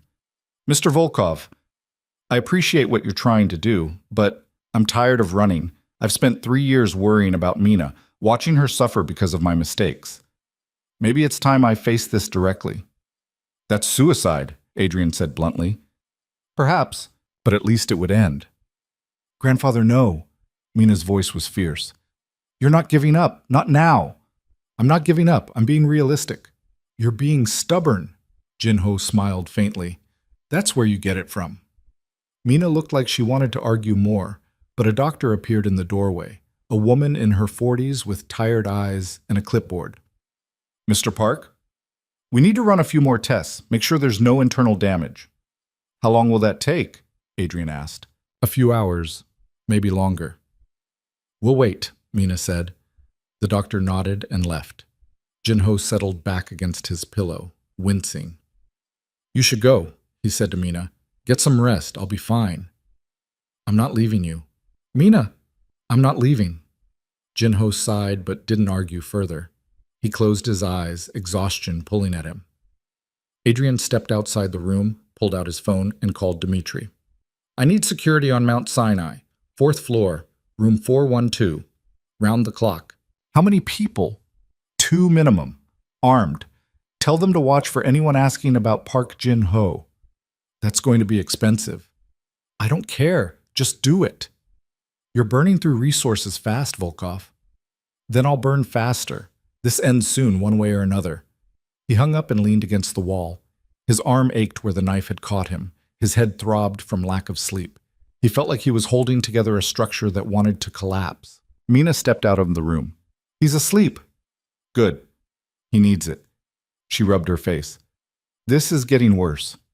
Every move we make, Kang responds harder. That means we're hurting him. Or making him desperate. Desperate people do stupid things. So do smart people when they're cornered. Mina looked at him. What are we going to do? We're going to hit him where it hurts, hard enough that he backs off. And if that doesn't work? Adrian didn't answer. Because the truth was, he didn't have a backup plan. He was making this up as he went, adapting to each new crisis as it came. That had always been his strength, improvisation, thinking on his feet, but it also meant he was one bad move away from disaster. Come on, he said finally. Let's get some coffee. We're not going to solve this standing in a hospital hallway. They found a cafeteria on the 2nd floor. It was mostly empty, just a few nurses grabbing late-night meals and a janitor mopping floors. Adrian got coffee that tasted like burnt rubber. Mina got tea she didn't drink. They sat by a window overlooking the parking lot. Outside, the city was starting to wake up, delivery trucks rumbling past, early commuters heading to work. Tell me about Kang, Adrian said. Not the business stuff, the personal stuff. What makes him tick? Mina was quiet for a moment. Then she said, control. That's what drives him. He needs to control everything around him. People, situations, outcomes. Why? I don't know. Maybe something in his past. He never talked about it, but I could see it in the way he operated. Everything had to be perfect. Everyone had to follow the script he wrote. And when they didn't, he'd get angry, not loud, not violent, just cold, like you'd stopped being a person and became a problem to solve. Adrian absorbed that. So losing you wasn't just about losing a wife. It was about losing control. Exactly. I broke his script, and he can't tolerate that. Then we use it against him, make him feel more out of control, force him to react emotionally instead of strategically. How? By exposing him, making his operation public. When people like Kang operate in shadows, they're powerful. But shine a light on them, and they scramble. Mina looked doubtful. You really think exposure will stop him? No, but it'll force him to choose between protecting his empire and chasing you, and if we make the cost high enough, he'll choose the empire. You're assuming he's rational. Everyone's rational when the stakes are high enough. Mina shook her head. You don't know him like I do. He's not going to stop, not until he wins or we're all dead. Then we make sure he doesn't win. She stared into her tea. I'm scared, Adrian. I've been scared for years, but this is different. It feels like everything's accelerating, like we're running out of time. We are. But that works both ways. Kang's feeling the pressure too. What if it's not enough? What if we do everything right and he still wins? Adrian reached across the table, covered her hand with his. Then at least we went down fighting, together. She looked up at him. Her eyes were red-rimmed, exhausted, but there was something else there too, something that looked like trust. Promise me something, she said quietly. What? If this goes bad, if Kang gets to me, don't blame yourself. That's not going to happen. But if it does, it won't. Adrian, I'm not promising that, because I'm not planning to let it happen. She pulled her hand back. You can't control everything. No, but I can sure as hell try. For a moment, they just sat there. Then Mina's phone buzzed. She glanced at it, frowned. What? Adrian asked. It's from an unknown number. She showed him the screen. The message was short. We need to talk, regarding mutual interest. Come alone. No signature, no context. Adrian's instincts flared. Don't respond. What if it's important? It's a trap, has to be. You don't know that. I know Kang's playbook. He's trying to isolate you, get you away from protection. Mina stared at the message. What if it's not from Kang? What if it's someone who can help? Then they'd identify themselves. She looked torn. Adrian could see her weighing options, calculating risks. Let me trace the number, he said. See who it belongs to, then we decide. And if you can't trace it, then we ignore it. Mina nodded slowly. She forwarded the message to Adrian, who sent it to Dmitri with a single word. Urgent. The response came back 2 minutes later. Number's a burner, can't trace, but it pinged off a tower in Midtown. Whoever sent it is local. Adrian showed Mina the reply. Still think it's legit? I don't know. But what if it is? What if someone knows something that could help? Or what if it's Kang's people setting up another grab attempt? Mina set down her phone. So what do? We wait. If it's real, they'll reach out again. If it's a setup, they'll get impatient and slip up. And in the meantime? In the meantime, we keep moving forward with what we know. Dimitri's working on those names from the investor meeting. Once we have leverage, we start applying pressure. Mina looked out the window. Dawn was breaking now, pale light spilling across the city, washing out the neon and streetlights. I used to love mornings, she said quietly. When I was a kid, before everything got complicated, I'd wake up early and watch the sunrise from our apartment. It felt like the world was full of possibilities. And now? Now it just feels like another day to survive. Adrian didn't have a response to that. So he just sat with her, watching the light grow stronger, and tried not to think about how many things could still go wrong. Dmitri called 3 hours later with an update. Adrian stepped outside the hospital to take it, leaving Mina with her grandfather. Got something on one of the names, Dmitri said. Lee Sung-min. He's a parliament member in Seoul, serves on the finance committee. And his connection to Kang? Deep.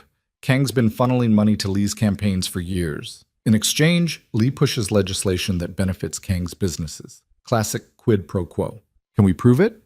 With Jinho's documents? Maybe. The paper trail's there if you know where to look. What about leverage? Does Lee have any vulnerabilities? Actually, yeah, he's got a mistress. Young woman, early 20s. He's been setting her up in an apartment, paying her bills. His wife doesn't know. Adrian felt a flicker of interest. How solid is the intel? Solid enough.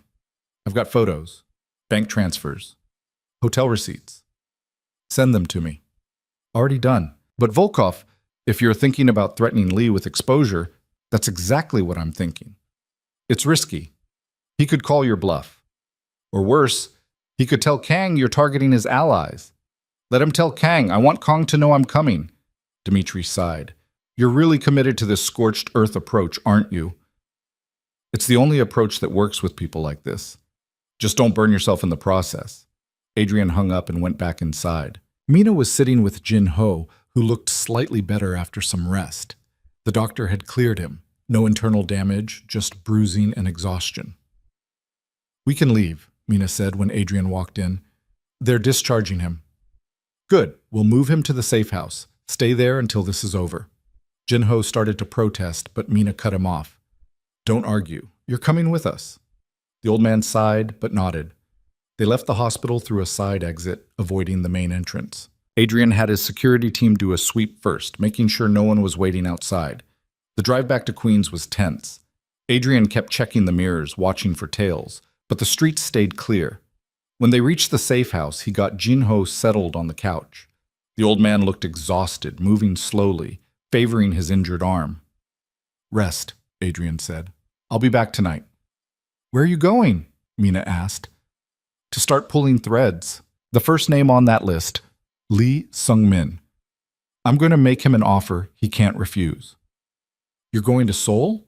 "No, he's here, in New York, attending some conference on international trade." Mina's eyes widened. "How did you—" "Dimitri's thorough. Lee's staying at the peninsula. I'm going to pay him a visit." "What are you going to say?" "That his relationship with Kang is about to become very public unless he cuts ties. And that I have evidence that'll destroy his career and his marriage." "That's blackmail." "Yeah, it is." Mina looked conflicted. "I don't know if I'm comfortable with that." "You don't have to be. But it's effective. And right now, effective is what we need," Jinho spoke up from the couch. "Mr. Volkov is right. Men like Lee only respond to pressure. If you want him to abandon Kang, you have to make staying loyal more painful than walking away." "But what if he warns Kang?" "Then we deal with it," Adrian said. "But I don't think he will. Lee's a politician. Self-preservation is his first instinct. Once he knows I've got dirt on him, he'll fold." Mina didn't look convinced, but she nodded. "Be careful." "Always am." Adrian left the safe house and headed back into Manhattan.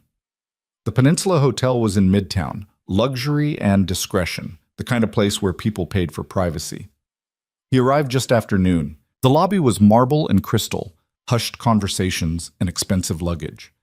Adrian approached the front desk. "I'm here to see Lee Sung-min, room 1407. The clerk looked uncertain. "Do you have an appointment?" "No, but he'll want to see me." "I'm sorry, sir, but I can't just—" Adrian slid a $100 bill across the desk. "Ring his room. Tell him Adrian Volkov needs 5 minutes. If he says no, I'll leave." The clerk hesitated, then pocketed the bill and picked up the phone. A brief conversation in Korean. Then he hung up. "Room 1407, 14th floor." Adrian took the elevator up. The hallway was quiet, plush carpeting absorbing sound. He found 1407 and knocked. The door opened. Lee Sung-min was shorter than Adrian expected, early 50s, wearing an expensive suit that didn't quite hide a paunch. His expression was wary. "Mr. Volkov?" "That's me." "How did you find me?" "Does it matter?" Lee's jaw tightened. "What do you want?"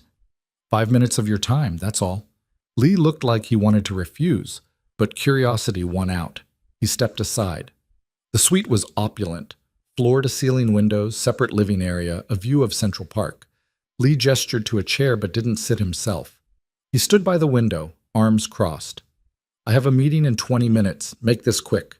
Adrian pulled out his phone, showed Lee a photo. It was Lee and a young woman, arms around each other, outside an apartment building. Lee's face went pale. "Where did you get that?" "Doesn't matter. What matters is what I do with it." "This is blackmail." "Yes, it is." Lee's hands clenched. "What do you want?" "You're an investor in Daniel Kang's operations. I want you to pull out, publicly. Make a statement that you're cutting ties." "That's insane. Kang would what? Come after you? He's got bigger problems right now. But even if he didn't, I think your wife finding out about your girlfriend would be worse." Lee's breathing quickened. "You don't understand what you're asking. Kang isn't just a business partner. He's connected, powerful. If I betray him, then you make a choice. Your career and marriage or your loyalty to Kang. Can't have both. This isn't fair." "Life rarely is." Lee turned away, staring out the window. His shoulders were tense, hands gripping the frame. "How do I know you won't release those photos anyway?" he asked quietly. "You don't, but I give you my word. Cut ties with Kang, and the photos disappear. No one ever sees them. Your word means nothing to me." "Then think of it this way. If I release the photos now, you've got nothing to lose. You might as well stay loyal to Kang, but if you cooperate, you keep everything, your position, your marriage, your future."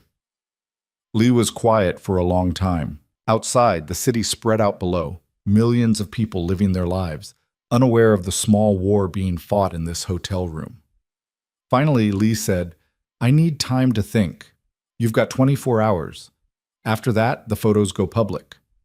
"That's not enough time." "It's all you're getting." Lee turned to face him. "You're making a mistake. Kang isn't someone you cross lightly." "So I keep hearing, but here I am anyway. He'll destroy you." "He can try." Adrian stood and walked to the door. He paused with his hand on the handle. 24 hours, Mr. Lee. Choose wisely." He left the suite and headed back to the elevator. His hands were shaking slightly, adrenaline, exhaustion, the weight of what he'd just done. Blackmail wasn't new to him. He'd used it before, when necessary. But it always left a bad taste. Still, it was effective. And effectiveness was what mattered now. His phone buzzed. A text from Dimitri. "Just got word. Kang's people are moving. 3 more arrived in New York this morning. They're escalating." Adrian cursed under his breath. He typed back, "Where?" "Don't know yet, but they're here, and they're not here to talk." Adrian stepped into the elevator, mind racing. Kang was bringing in reinforcements. That meant he was taking this seriously. That meant Adrian's plan was working, but it also meant the danger had just multiplied. He needed to move faster, hit harder, make Kang feel the walls closing in before he could mount a real counterattack. The elevator reached the lobby. Adrian stepped out, already planning his next move. Lee Sung-min would fold. Adrian was sure of it. Politicians always did when their reputations were on the line. And once Lee broke, the others would follow.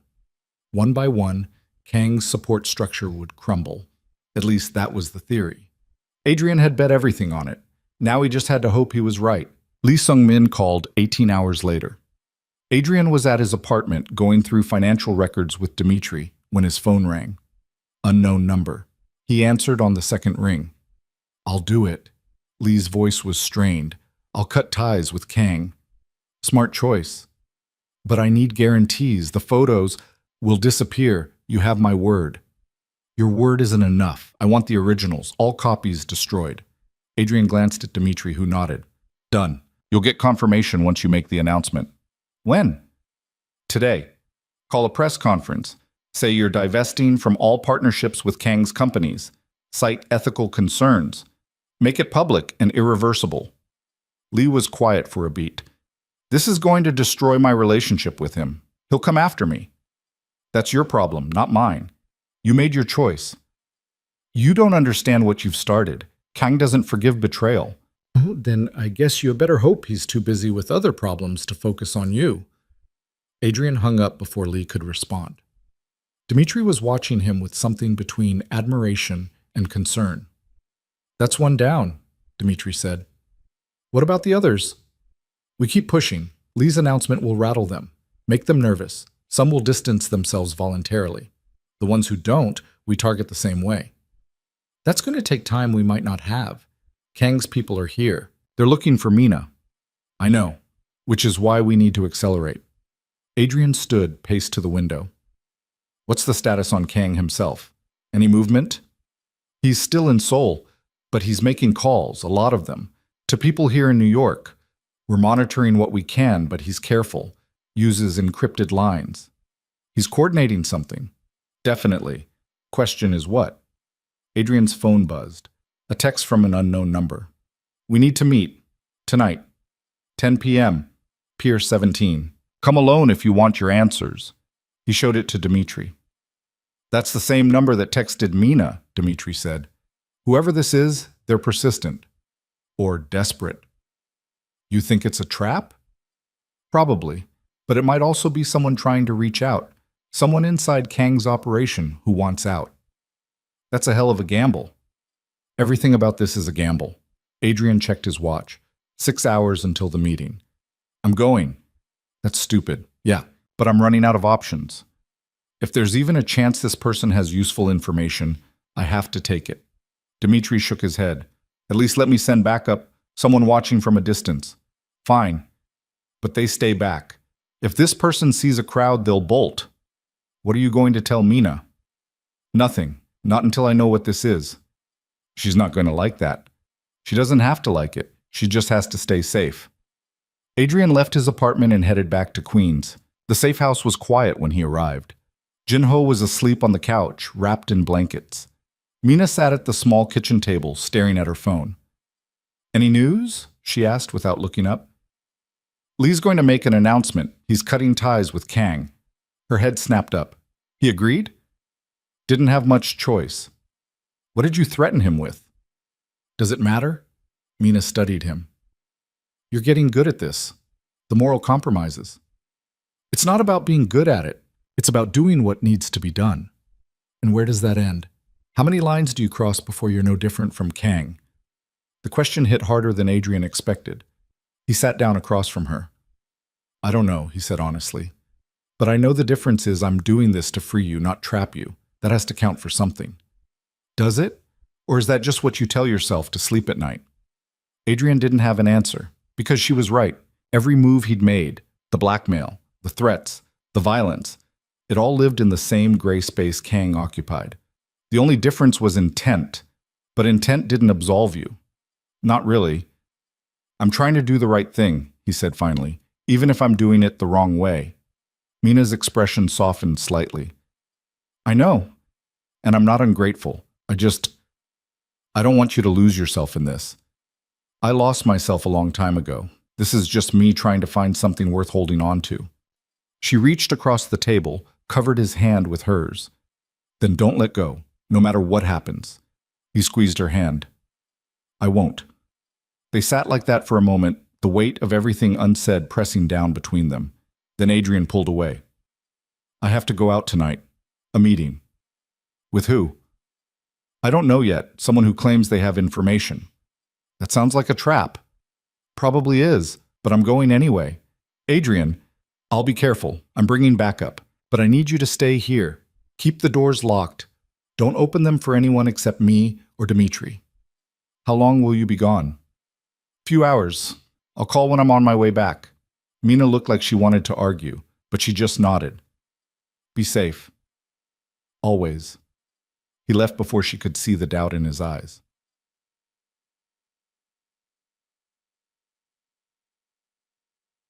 Pier 17 was a sprawl of old warehouses and shipping containers, most of them abandoned. The Hudson stretched out dark and cold, reflecting scattered lights from the city. Adrian arrived 15 minutes early, parked 2 blocks away, and approached on foot. Dimitri had people positioned across the street. 2 of them, both armed, both with clear sightlines. They'd check in every 10 minutes. Adrian walked down the pier, hands in his pockets, eyes scanning. The wood creaked under his feet. Somewhere in the distance, a foghorn sounded. At the end of the pier, a figure waited, silhouetted against the water, too dark to make out features. Adrian stopped 10 feet away. "You wanted to talk. I'm here." The figure stepped forward into the dim light from a nearby lamppost. A woman. Mid-30s, Asian, wearing a long coat and looking nervous as hell. "Mr. Volkov." Her English was accented. Korean. "Thank you for coming." "Who are you?" "My name is Dr. Yuna Park. I work for Daniel Kang, or I did, until 3 days ago." Adrian's attention sharpened. "Why'd you leave?" "Because I finally understood what I was part of, and I couldn't do it anymore." "What were you part of?" Yuna hesitated. Then she said, "I'm a psychologist. Kang hired me 5 years ago to work with his acquisitions, people he trapped, people he controlled. My job was to keep them compliant, to break down their resistance without physical violence." Adrian felt cold settling in his chest. "You're talking about Mina." "She was one of many, but yes, I worked with her for 2 years before she escaped." "And you helped him keep her trapped?" "Yes." Yuna's voice cracked. "I told myself I was just doing my job, that I was helping people adjust. But I was wrong. I was part of the system that destroyed them." "So why are you here now?" "Because Kang is planning something worse than anything he's done before. And I can't let it happen." "What's he planning?" Yuna pulled out a folder from inside her coat. She handed it to Adrian. Inside were documents, emails, flight records, photographs. "Kang's not just trying to get Mina back," Yuna said. He's planning to make an example of her, to show everyone else who's ever thought about running what happens when you defy him. Adrian's jaw clenched. What kind of example? He's bringing people here, not just hired muscle, important people, investors, political allies. He's going to stage a public retrieval. Force Mina to come back in front of witnesses, humiliate her, break her completely. When? 2 days from now. He's arranged a private event at a hotel in Manhattan, the Belmont, top floor, invitation only. He's telling everyone it's a business dinner, but it's a trap. Adrian flipped through the documents. Everything Una said checked out. Flight manifests showing arrivals from Seoul, hotel reservations, catering orders for a private event. Why are you telling me this? Adrian asked. Because I can't live with what I've done, and because someone needs to stop him. Yuna's eyes were wet. I've spent 5 years helping Kang destroy people. I can't undo that, but maybe I can prevent one more. You know what he'll do to you if he finds out you betrayed him. I know, but I'd rather die trying to do the right thing than live as a coward. Adrian studied her. She was scared, desperate, but she was also telling the truth. He could see it in her eyes. What do you want from me? He asked. Stop him, whatever it takes. Don't let him hurt Mina again. I'm already doing that. Then keep doing it, because if he gets her back, she won't survive. Not mentally, not emotionally. He'll break her until there's nothing left. Adrian closed the folder. Thank you for this. Don't thank me. Just make sure it counts. Una turned to leave, but Adrian stopped her. Where will you go? Away. Far away. I have family in Canada. I'll disappear. Kang will look for you. I know, but maybe by the time he does, this will all be over. She walked away, disappearing into the shadows between shipping containers. Adrian stood there for a moment, holding the folder, feeling the weight of what he'd just learned. 2 days. Kang was making his move in 2 days, which meant Adrian had to make his first. He pulled out his phone and called Dmitri. Get everyone together. We need to meet. Now. An hour later, they were gathered in Adrian's apartment. Dmitri, Marcus Chen, Elena Volkov, and 2 of Adrian's security team. He laid out the documents Una had given him. Kang's planning a public confrontation, Adrian said. 2 days from now at the Belmont Hotel. He's bringing in witnesses. Wants to make a show of taking Mina back. Marcus whistled low. That's bold. And stupid. If he does that in New York, he's risking federal attention. He doesn't care. This is about pride now. About sending a message. Elena leaned forward. So what's the play? We can't let him get near Mina. We won't. But we also can't just hide her. Kang will keep coming. We need to end this, permanently. How? Dmitri asked. Adrian had been thinking about this since leaving the pier. There was only one move that made sense. Only one way to force Kang's hand. We turn the trap around, he said. Kang's expecting a show. We give him one, but on our terms. Explain, Marcus said. We leak information that Mina will be at a different location, somewhere public, somewhere Kang can't control. We make him think she's vulnerable. And when he shows up with his entourage, we expose him. Get everything on camera, his threats, his coercion, everything. That's risky, Elena said. If it goes wrong, we're no worse off than we are now. But if it works, we destroy his reputation, make him toxic, force his investors to abandon him. Without their support, he's just a man with an obsession. And obsessed men make mistakes. Dmitri was shaking his head. You're talking about using Mina as bait. No, I'm talking about giving her a chance to fight back, on her terms, in front of the world. She'll never agree to it. Then I'll convince her. The room went quiet. Everyone was looking at him like he'd lost his mind. Maybe he had. This is insane, Marcus said finally. You're gambling with her life. I'm gambling with all our lives, but it's the only move that ends this. What if Kang doesn't take the bait? Elena asked. He will, because he can't help himself. Men like Kang don't walk away when they think they're about to win. They double down. And if he brings violence, then we bring more. Adrian looked around the table. I'm not ordering any of you to help with this, but I'm asking, because I can't do it alone. One by one, they nodded. Reluctant, worried, but committed. Okay, Dmitri said.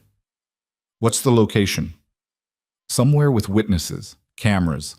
Somewhere Kang can't make this disappear. Adrian thought for a moment. The park. Central Park. Near the Bethesda fountain. Public. Visible. Hard to control. When? Tomorrow night, before Kang's event. We move first. That doesn't give us much time to prepare.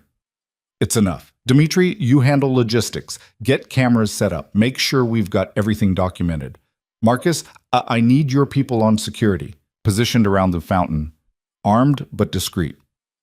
Elena, I need you ready to file legal complaints the moment this goes down. Everything Kang says, everything he does, it all becomes part of a legal record. What about Mina? Marcus asked. Have you told her yet? No, but I will. She's going to hate this. I know. Adrian started to gather the documents, but Elena stopped him. Adrian, be honest. What are the odds this works? He met her eyes. 50-50. Maybe less. And if it fails, then we fight our way out and figure out plan B? There is no plan B? I know, Elena sighed. You're either the bravest person I know or the most reckless. Can it be both? She almost smiled. Just don't get yourself killed, or her. Doing my best. The meeting broke up. People filed out, already making calls, setting things in motion. Dimitri stayed behind. You really think this will work? He asked. It has to. That's not an answer. It's the only one I've got. Dimitri clapped him on the shoulder. Then I hope you're right, because if you're wrong, we're all going down with you. Story of my life. After Dimitri left, Adrian sat alone in his apartment. The city stretched out below, indifferent to the small wars being fought in its shadows. He thought about Mina, about Jin-Ho, about all the people caught in Kang's web over the years. People like Yuna, who'd helped him. People who'd looked away because it was easier than fighting back. He thought about the choices that led him here. The violence, the compromises, the slow erosion of whatever moral code he'd started with. But he also thought about what Mina had said, that intent mattered, that trying to do the right thing, even the wrong way, counted for something. He wasn't sure if he believed that, but he wanted to.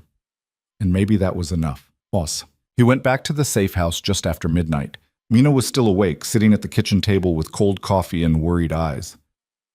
You're back, she said. Relief flooded her voice. Told you I would be. What happened? Who did you meet?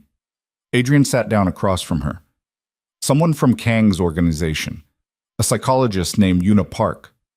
Mina's face went white. Yuna? She was there? You know her? She worked with me for 2 years, tried to convince me I was happy, that I belonged with Kang. Mina's hands clenched. Why would she contact you? Because she's done. She's leaving. But before she did, she gave me this. He showed her the documents. Mina read through them, her expression darkening with each page. He's really doing this, she whispered, making a show of it. Yeah, but we're not going to let him. How do we stop him? Adrian took a breath. By turning it around. By making him come to us. On our terms. He explained the plan, the leak, the fountain, the cameras. Mina listened without interrupting, her face unreadable. When he finished, she was quiet for a long time. You want to use me as bait, she said finally. I want to give you a chance to face him, in public, where he can't hide, where the world can see what he really is. And if he brings violence, then we're ready. I'll have people positioned everywhere, armed, watching. People could get hurt. They could, but they're choosing to be there, same as you. Mina stood, paced to the window. Outside, the street was empty, lit by dying streetlights. I've spent 3 years running, she said quietly, hiding, pretending to be someone else. I'm so tired of it, Adrian, so tired of being afraid. Then don't be afraid, be angry, use it. She turned to look at him. What if I freeze?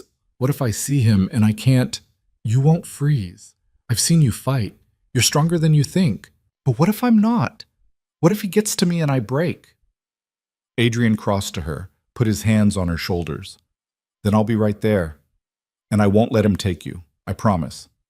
Mina's eyes searched his, looking for certainty, for guarantees he couldn't give. Okay, she said finally. I'll do it. You're sure? No, but I'm doing it anyway. Adrian pulled her into a hug. She held on tight, shaking slightly. He could feel her fear, her exhaustion, but also her determination. We're going to end this, he said quietly. Tomorrow night, one way or another. I hope you're right. So do I. They stayed like that for a moment. Then Mina pulled back, wiping her eyes. I should tell my grandfather, she said. He's not going to like it. I know, but he deserves to know. They woke Jinho gently. The old man listened to the plan with a deepening frown. This is dangerous, he said when Adrian finished. Too dangerous. It's the only way, Mina said. If we keep running, Kang will keep chasing. This ends it. Or it gets you killed. Maybe. But at least I'll be making the choice. Not him. Jinho looked at Adrian. Can you protect her? I'm going to try. That's not good enough. It's all I can offer. The old man was quiet. Then he reached out, took Mina's hand. I've already lost so much. Your parents, your freedom. I can't lose you too. You won't. Mina squeezed his hand. I'm stronger than I was, and I'm not alone anymore. Jinho's eyes glistened. Promise me you'll be careful. I promise. He pulled her into a hug. Over her shoulder, he looked at Adrian. Bring her back, he said quietly. Whatever it takes. I will. The next day moved in a blur. Dmitri coordinated logistics, cameras hidden around the fountain, audio equipment, drone coverage from above. Marcus positioned his security team in plain clothes throughout the park. Elena prepared legal documents, ready to file the moment Kang made a threat. Adrian spent the afternoon with Mina, going over the plan. What she'd say, how she'd position herself, what to do if things went wrong.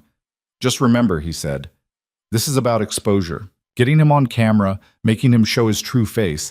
You don't have to fight him, just stand your ground. And if he grabs me, he won't get that close. I'll be 10 feet away the whole time. What if he has people in the crowd? So do I. More of them. Better armed. Mina nodded, but her hands were shaking. I'm scared. Good. Fear keeps you sharp. Easy for you to say. I'm scared too.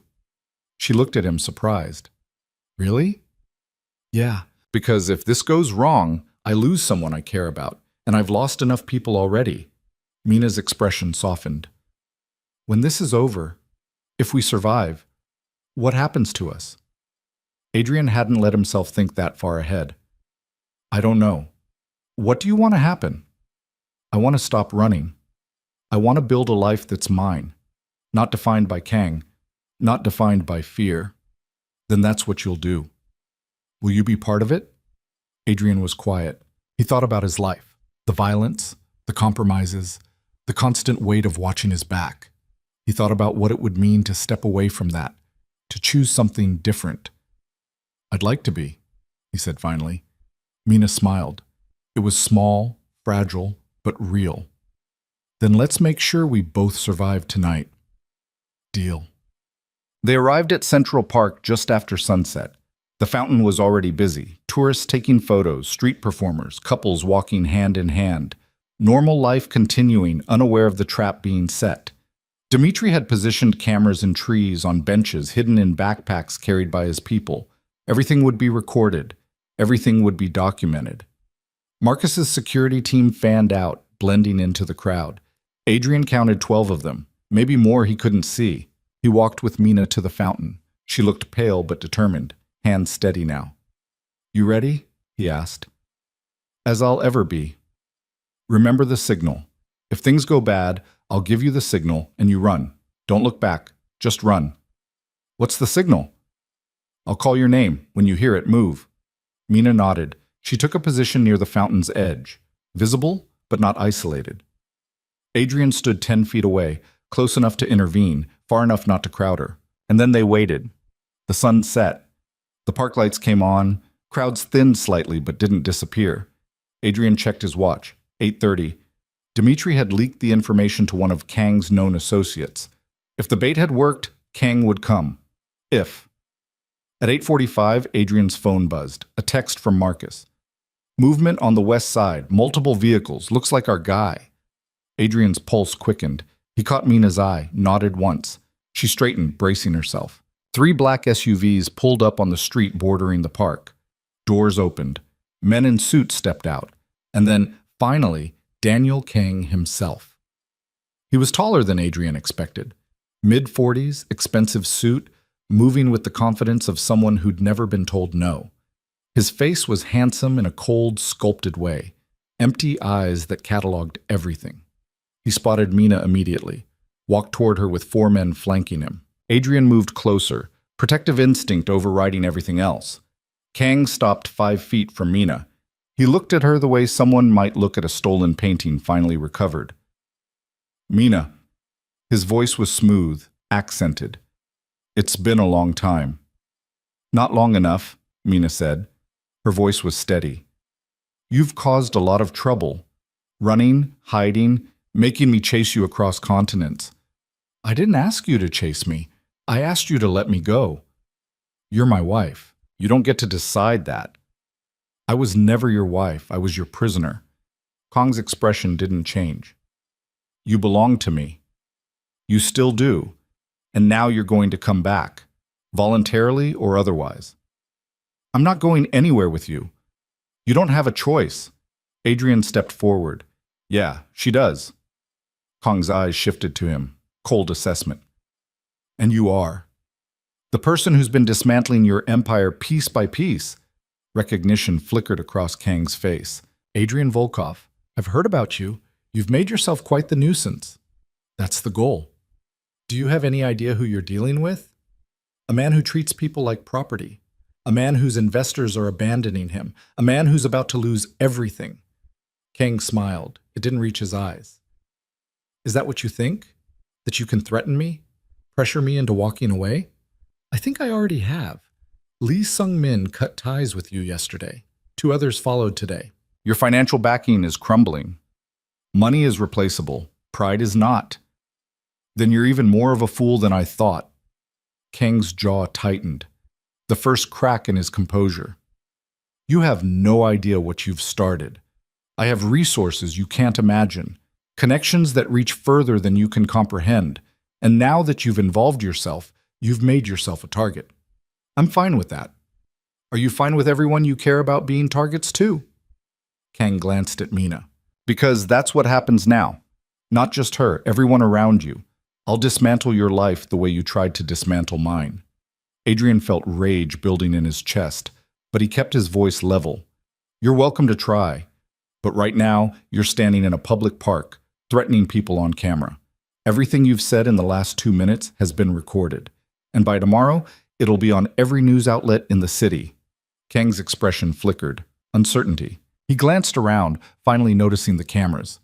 The people watching, the phones out. You think this matters? He said, but his voice was less certain now. You think public opinion will stop me?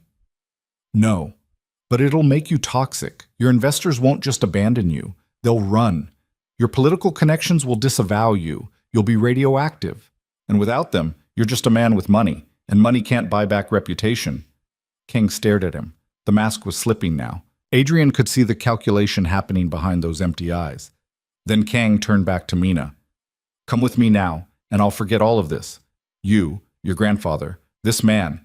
Walk away and it ends. No, Mina said firmly. It ends when you leave me alone, permanently. That's not an option. Then we're done talking. Kang's hand moved toward his jacket. Adrian tensed, ready to intervene. But Marcus's people were already moving, closing in from all sides. Kang's men noticed. Hands went to weapons. The crowd around the fountain scattered, people screaming. Stand down, Marcus called out, weapon drawn. All of you, hands where we can see them. For a moment, everything hung on a knife's edge. Then Kang raised his hand. His men froze. This isn't over, Kang said quietly. Looking at Mina, you belong to me, and I will get you back. No, Mina said. I don't. I never did. And I never will. She stepped closer to him, close enough that Adrian's instinct screamed to pull her back. But he didn't, because he understood what she was doing. You don't have power over me anymore, Mina said. Her voice was strong now, clear. You can chase me, threaten me, spend all your money hunting me. But you can't control me. That's what you can't stand, isn't it? That I chose to leave. That I chose myself over you. Kong's face twisted, rage breaking through the mask. You made a mistake running from me, he hissed, and you'll spend the rest of your life paying for it. Maybe, Mina said, but at least it'll be my life, not yours. She turned her back on him, walked toward Adrian, didn't look back. Kang stood there, surrounded by cameras and witnesses and the collapse of his carefully controlled world. Then he turned and walked away. His men followed. The SUVs pulled away from the curb, and just like that, it was over. Adrian caught Mina as her knees buckled. She was shaking, adrenaline draining out all at once. You did it, he said quietly. You stood up to him. Is it really over? Her voice was small. The hard part is, the rest is just cleanup. Dmitri approached, phone in hand. We got everything, every word, every threat. It's already uploading to secure servers. Send it to Elena. She'll know what to do with it. Marcus was coordinating his people, making sure the park was clear. The crowd had mostly dispersed, leaving just the security team and a few confused tourists. Adrian guided Mina to a bench. She sat heavily, head in her hands. I thought I'd feel different, she said, relieved.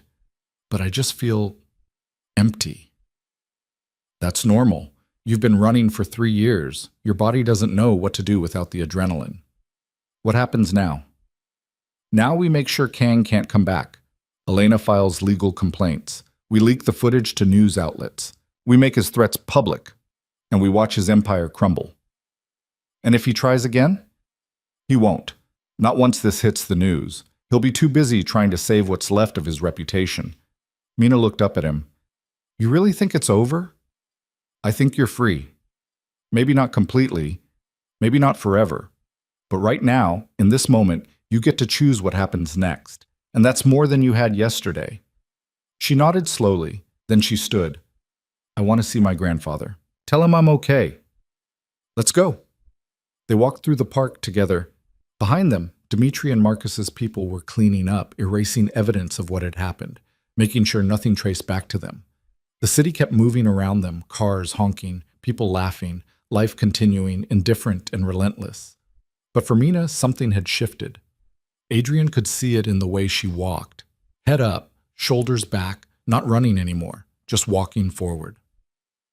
2 weeks later, the fallout was still spreading. The footage from Central Park had gone viral. News outlets picked it up. Legal analysts dissected Kang's threats. Investors publicly distanced themselves. Political allies denied ever knowing him. Kang's empire didn't collapse overnight, but it cracked. Investigations opened. Bank accounts froze. Partnerships dissolved. Elena had filed complaints with multiple agencies, FBI, immigration, international human rights organizations. The legal machinery was slow, but it was moving, and Kang himself had gone silent, retreated to Seoul. No public statements, no threats, just silence. Adrian stood in his apartment watching the news coverage, feeling something close to satisfaction, not complete, not perfect, but enough. His phone rang. Mina. Hey, he answered. Hey, you busy? Never too busy.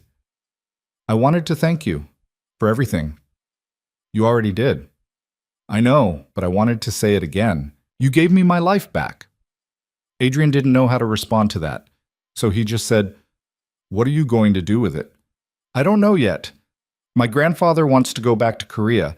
Says he's tired of hiding, but I think I'll stay here, start over, for real this time. Under your real name? Yeah, Mina Yoon. It's been a long time since I used it. It suits you better than Lena Voss. She laughed. Probably. What about you? What's next for Adrian Volkov? He looked around his apartment. The corner table habits, the constant vigilance, the life built on watching his back. I don't know, he admitted. Maybe something different. Different how? Maybe something that doesn't require so much looking over my shoulder. Maybe something that feels less like survival and more like living. That sounds nice. Yeah, it does. They were quiet for a moment. Then Mina said, I meant what I said about wanting you to be part of what comes next. I meant it too. So what does that look like? Adrian thought about that. about stepping away from the violence and the compromises, about choosing something different, something better. "I guess we figure it out together," he said. "I'd like that." "Me too." After they hung up, Adrian sat in the silence of his apartment. The city stretched out below, full of possibility and danger in equal measure. He thought about the choices that led him here, the lines he'd crossed, the compromises he'd made. He thought about Mina standing up to Kang, choosing herself over fear. He thought about what it meant to do the right thing the wrong way, and whether that absolved you or just left you with scars you couldn't see. He didn't have answers. Maybe there weren't any. Maybe you just kept moving forward, making choices, hoping they added up to something worth the cost. But for the first time in a long time, Adrian felt like maybe, just maybe, he was moving toward something instead of away from it. And that was enough. He stood, walked to the window, and looked out at the city. Somewhere out there, Mina was building a new life. Jinho was planning to go home. Kang was watching his empire crumble. And Adrian Volkov was learning what it meant to stop surviving and start living. It wasn't perfect. It wasn't easy. But it was real. And sometimes real was all you could ask for. He pulled out his phone and sent Mina a text. "Dinner tomorrow? My treat." Her response came back almost immediately. "It's a date." Adrian smiled, set down his phone, and for the first time in years he slept without checking the exits. Because sometimes the only way to stop running was to choose to stand still, to choose trust over fear, to choose the possibility of something better over the certainty of survival. And maybe that was the real victory. Not destroying Kang, not exposing his empire, but choosing to believe that people could change, that scars could heal, that running could end, that freedom wasn't just about escaping what held you back, but about choosing what pulled you forward. Adrian had spent his whole life fighting for control, building walls, watching exits. But maybe the strongest thing he could do was let those walls down. Stop watching his back. Trust that someone else would be there to catch him if he fell. It was terrifying. It was uncertain. It was everything he'd spent years avoiding, but it was also hope. And hope, he was learning, was worth the risk.